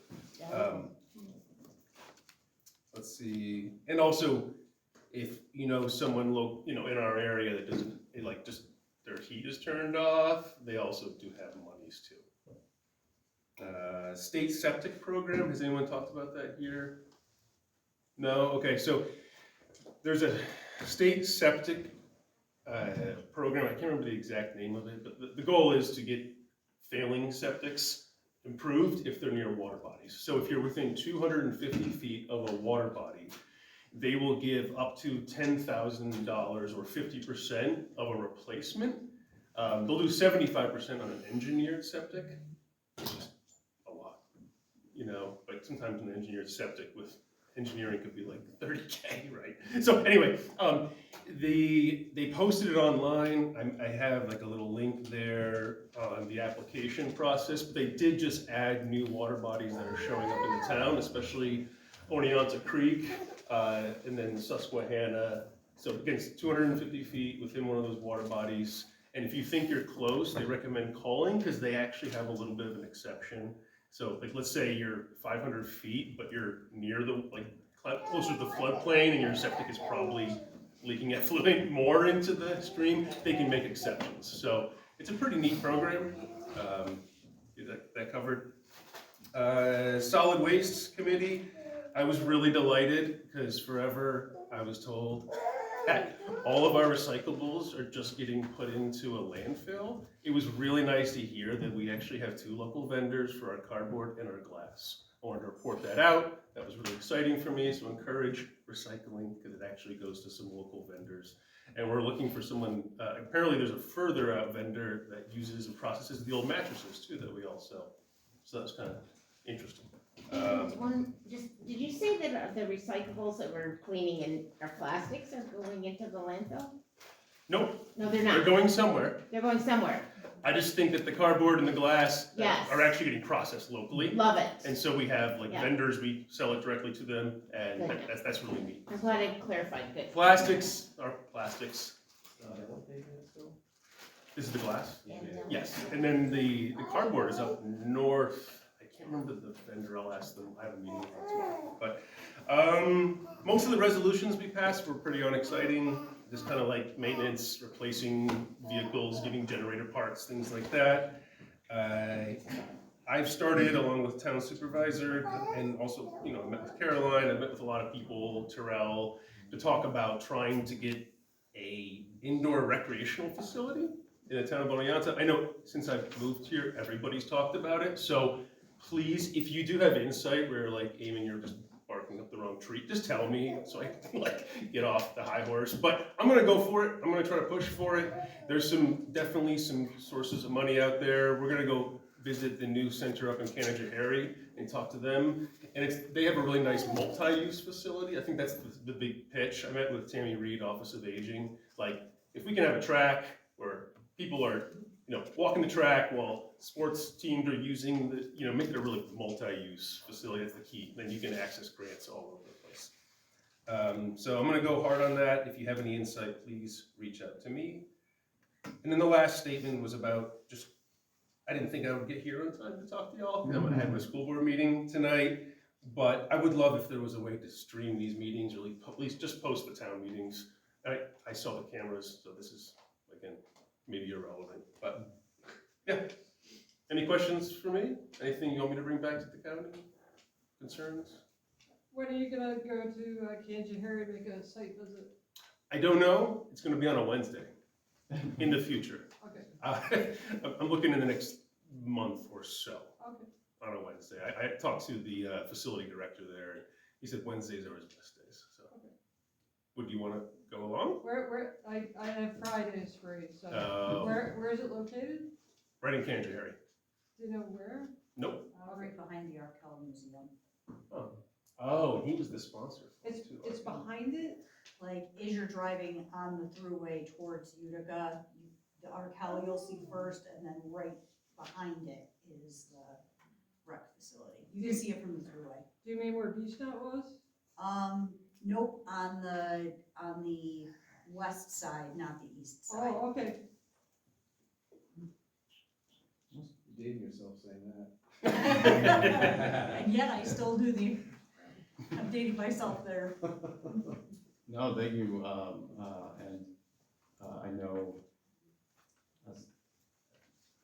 indoor facility is a talk that everyone will like, because of the hour commutes, and then you probably get that done for their kids or loved ones, yeah, well, that'll be awesome. Well, youth sports post-COVID is seeing a huge boom, and there's just a lot of money in youth sports right now, even more than there was prior to COVID, so I think it'd be a big pickup. Right, thank you. Well, thank you Thank really you. quick, and thank you for always keeping me updated and like working, you know, together when other applications or meetings come up, and sharing, so thank you for that as well. All right. Great. All right, yep. All right, I think the only other matter that needs a vote is to approve payment of the bills and transfers. I'll make a motion that we approve payment of the bills and transfers. Second? I'll second, except for all the salt and all the other expenses that we have to pay. There's a lot, there's a lot. Is that on your official second? Attorney's bills last time. No, that wasn't bad. Oh, it's standard, it's Yeah, standard. good one. Is that a second? Yes. Okay, I'm not A clear. second with the stress. Yeah, no, there's a lot of bills. Under protest. Yeah. Discussion? Anyone discussion? Teresa, good? Roll call? Halloran, Yes. Verdell Kent, Yes. DeSantis, Camerata, Yes. Rivera, Yes. motion carries, all in favor. And I will open the floor to privilege the floor. Again, please, 3 minutes. And if anyone would like to share, now's your time. Please. Hi, Liz Kramer. I just want to express some dissatisfaction with the board and the process that I've been through trying to pursue rezoning of my property. An application that seemed like a very simple process that we submitted back in October at the meeting that we were told was going to go to public hearing has now been put off for 5 months. Every time we discuss this with someone, we're presented with a different hoop to jump through, which is probably why there's been some confusing communication. Additionally, I sent an email on January 15th requesting formally be placed on the agenda for this meeting, and we were not on the agenda. I've been sitting here for over 2 hours with my toddler. And I don't understand why we weren't placed on the agenda to be able to help this process move along. Finally, Mr. Rivera, you responded to none of our emails that we sent to you. And it was just disappointing to hear you speak dismissively about the final email that I sent 2 days ago, not this morning and not yesterday, but 2 days ago, providing absolute clarity about what we want to do, which is a pretty simple request. Thank you. No, thank you, and appreciate that, and appreciate you sharing that with me, and for me to just reply. There was sharing it through the correct processes, sets of codes, and legal, and so as much as I would love to be open regarding pending processes, unfortunately legally, I have to just abide by what I'm told to do to protect the town. And so, thank you for sharing though, and thank you for, you know, staying here, and your frustrations are heard, and we're hoping to get you next steps immediately. Anyone? No? Okay, yes, Melissa Jarvis. Just a couple of questions about the short-term task force. Will there be, related to those questions, are they gonna be established at the next public task force meeting or outside of that? Well, say the. Questions for the application to be part of the committee, are those questions? We were thinking of putting the questions for the applications to go online, live on the town. I'll send them through the attorney, and the board has them, and then I'd like to get them on the town website. So But they're pretty straightforward, Melissa. Are they already firm, was my question. Say again. You've already decided what those questions are. Yes, we've sent the questions, yes. And will there be a formal scoring rubric related to each one of those 5 questions to evaluate each applicant to decide who is the best choice related to? You're ahead of me. We didn't assign scoring to that. So how are the questions? So the questions are name, address, email, and phone number. Why are you interested in serving on the short-term rental committee? Please describe your interest and perspective. So Chris, I'll send this over to you again in writing, but Do you have any experience or background that would be helpful on the committee? Examples may include housing, planning, tourism, business, neighborhood leadership, or related experience. Disclosure, do you have any financial or personal interest that may be affected by short-term rental regulations? And are you willing to review materials, participate in discussions respectfully and collaboratively? Oh, one more, community affiliation, part-time resident, full-time resident, property owner, long-term renter, business owner, just to get an idea of affiliation. So they're subjective, so there's not gonna be a rubric. Say that again, there's a, So those are all subjective questions, correct. so what I'm saying is effectively, you're gonna subjectively pick someone. Well, it's always a challenge to go through these things, like selecting one years ago comprehensive plan, right? I wasn't on the board then, but No, I'm just asking them. yeah, I Just guess clarifying. just want to, we're just doing the deeper dive. It's not like I needed something. Anyway, we're just doing my due diligence. Melissa, I'll just give you back like extra time because go ahead. Oh, that's okay. Oh, I just, no. I'm sorry, I got lost. I didn't wanna get Breath. ahead of without asking the question No. if they've already been done yet, and then I may just email with some thoughts about how to do that type of scoring for your consideration. Yeah. And Yeah, then so I'll ask Ryan to put that on the website. He had no time to do that, so I'll ask him to put that on. I'll give it to the attorney to make sure there's no issue with my questions. The questions, okay. Thank you. Thank you. Anyone further for village floor? Okay, hearing none. I do believe that, did anyone else have anything else for village floor? Oh, David Kane, you mentioned the petitions. I located those in the electronic form. So I've mailed those to the other board members. You collected signatures, 800 signatures for, about campgrounds in RE40. So I did locate the petitions. I told you I would do that. I found them and I'd emailed them to the town board. No, today, Yeah. so, sorry, I think you guys, Brett had them, I need to send them over to you, Joe, as a new board member, yep, newer. Trish, do you know where or Ryan, do we know where the paper copy of those petitions are?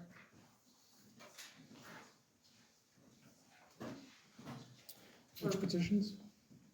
This is, Dave's, yeah, there's a binder in Dave, my office. Dave King, Yeah, from about 2 years ago? Yep. Okay, Awesome, there's a binder in my office. All right. with all of that. that's cool. thanks. Okay. Just for what it's worth, I mean, I know that those are retained, I mean, those are given to Ryan, and I know those retained. What I had brought up that had been apparently disposed of, it's hard to tell, because I never got an answer despite a FOIA request, was the 27 town resident submissions to the zoning board of appeals in regard to opposition to the proposed campground on Lower Reservoir Road. Those were the those were the submissions that apparently have disappeared. And that was also, well, that was a little over 2 years ago. If you need the exact meeting date, I can get you that. But David, I'm not even sure I saw those either. no, of course you used didn't to- see those because they disappeared. Disappeared. Is that anything that you have still? But The only way we just would- say it I now for mean, the record, you The submitted. only way we would be able to get those would be to find every single member who submitted something, or every single town resident who submitted something, and try to get them, if they happen to have a copy of it at some point. So those are official submissions made to zoning board of appeals, and those were what were. So they wrote individual letters which were compiled and handed to that. People made Yeah. statements, and then people submitted written copies, in some cases additional materials beyond the 3 minutes allotted to speak. And all those materials, despite FOIA requests, and that, Ryan, it's not, I'm not, cascading you on this. This had to do with, I think, the process related to that board. Were they given to Laura Souse too, They were given to David Prouty. to Dave Prouty, and then, They weren't given to the town board? No, that was the, well, there are other submissions on a different meeting were given to the town board. There were also people who spoke in front of the town board on this matter, but that was an entirely separate thing, entirely separate occasion. So those we have, but the ones for the Z. As far as I know, I mean, we never made a FOIA request on those. I mean, we never made those are not, I'd have to review what materials were, were supplied by the town upon request, but I'm pretty sure that those were. I'm talking about, it was the ZBA ones that disappeared. So you filed a FOIL request, but didn't get the information? We had that as well as requests from our attorneys. The case was, I want to say held up, but we tried to get the judge to get them from the town. The judge couldn't get them from town anyways. They just moved forward with the case. Well, you won. I understand, and that's part of the reason I didn't pursue it. But what I'm saying is there's a problem with the process by which citizens of the town submit materials to a board such as the Zoning Board of Appeals, and then expect that those materials are gonna be retained, and then they disappear. That's the problem. And that's what I'm saying. I brought that up in the context of, I would like to see procedures established for all the boards in which these materials are held with the degree of, I guess, importance that the citizens place upon them when they submit them upon a board, and that they're retained in an appropriate manner. And that, so that's the issue. Thanks, David, and I hear your frustration as well, and so I would ask, Chris, if you have like any drafts of others that we can review, and work off of, as a board to, codify that process, or, Thank you. Yeah, and Dave, speaking to that, with Nicole and I working on gathering all the policies and procedures for the town, in conjunction with our town attorney, hopefully we can put that into that group, so, for review. Yeah. Thank you.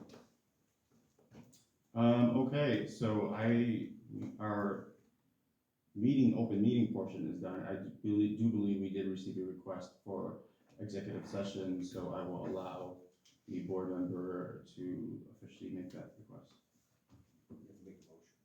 Yeah, but let's just. Motion to go into executive session. And here's the, to discuss personnel matters, or do you want me to go in for the discussion? I think you have to go to the first line, right? So you could say something along the lines of discuss employment history and financials related to a town official.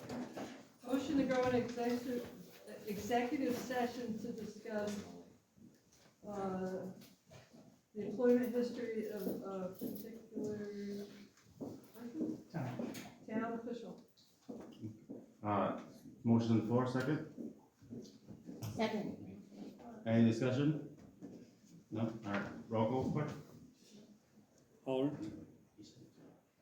Holler? Yes. Kent?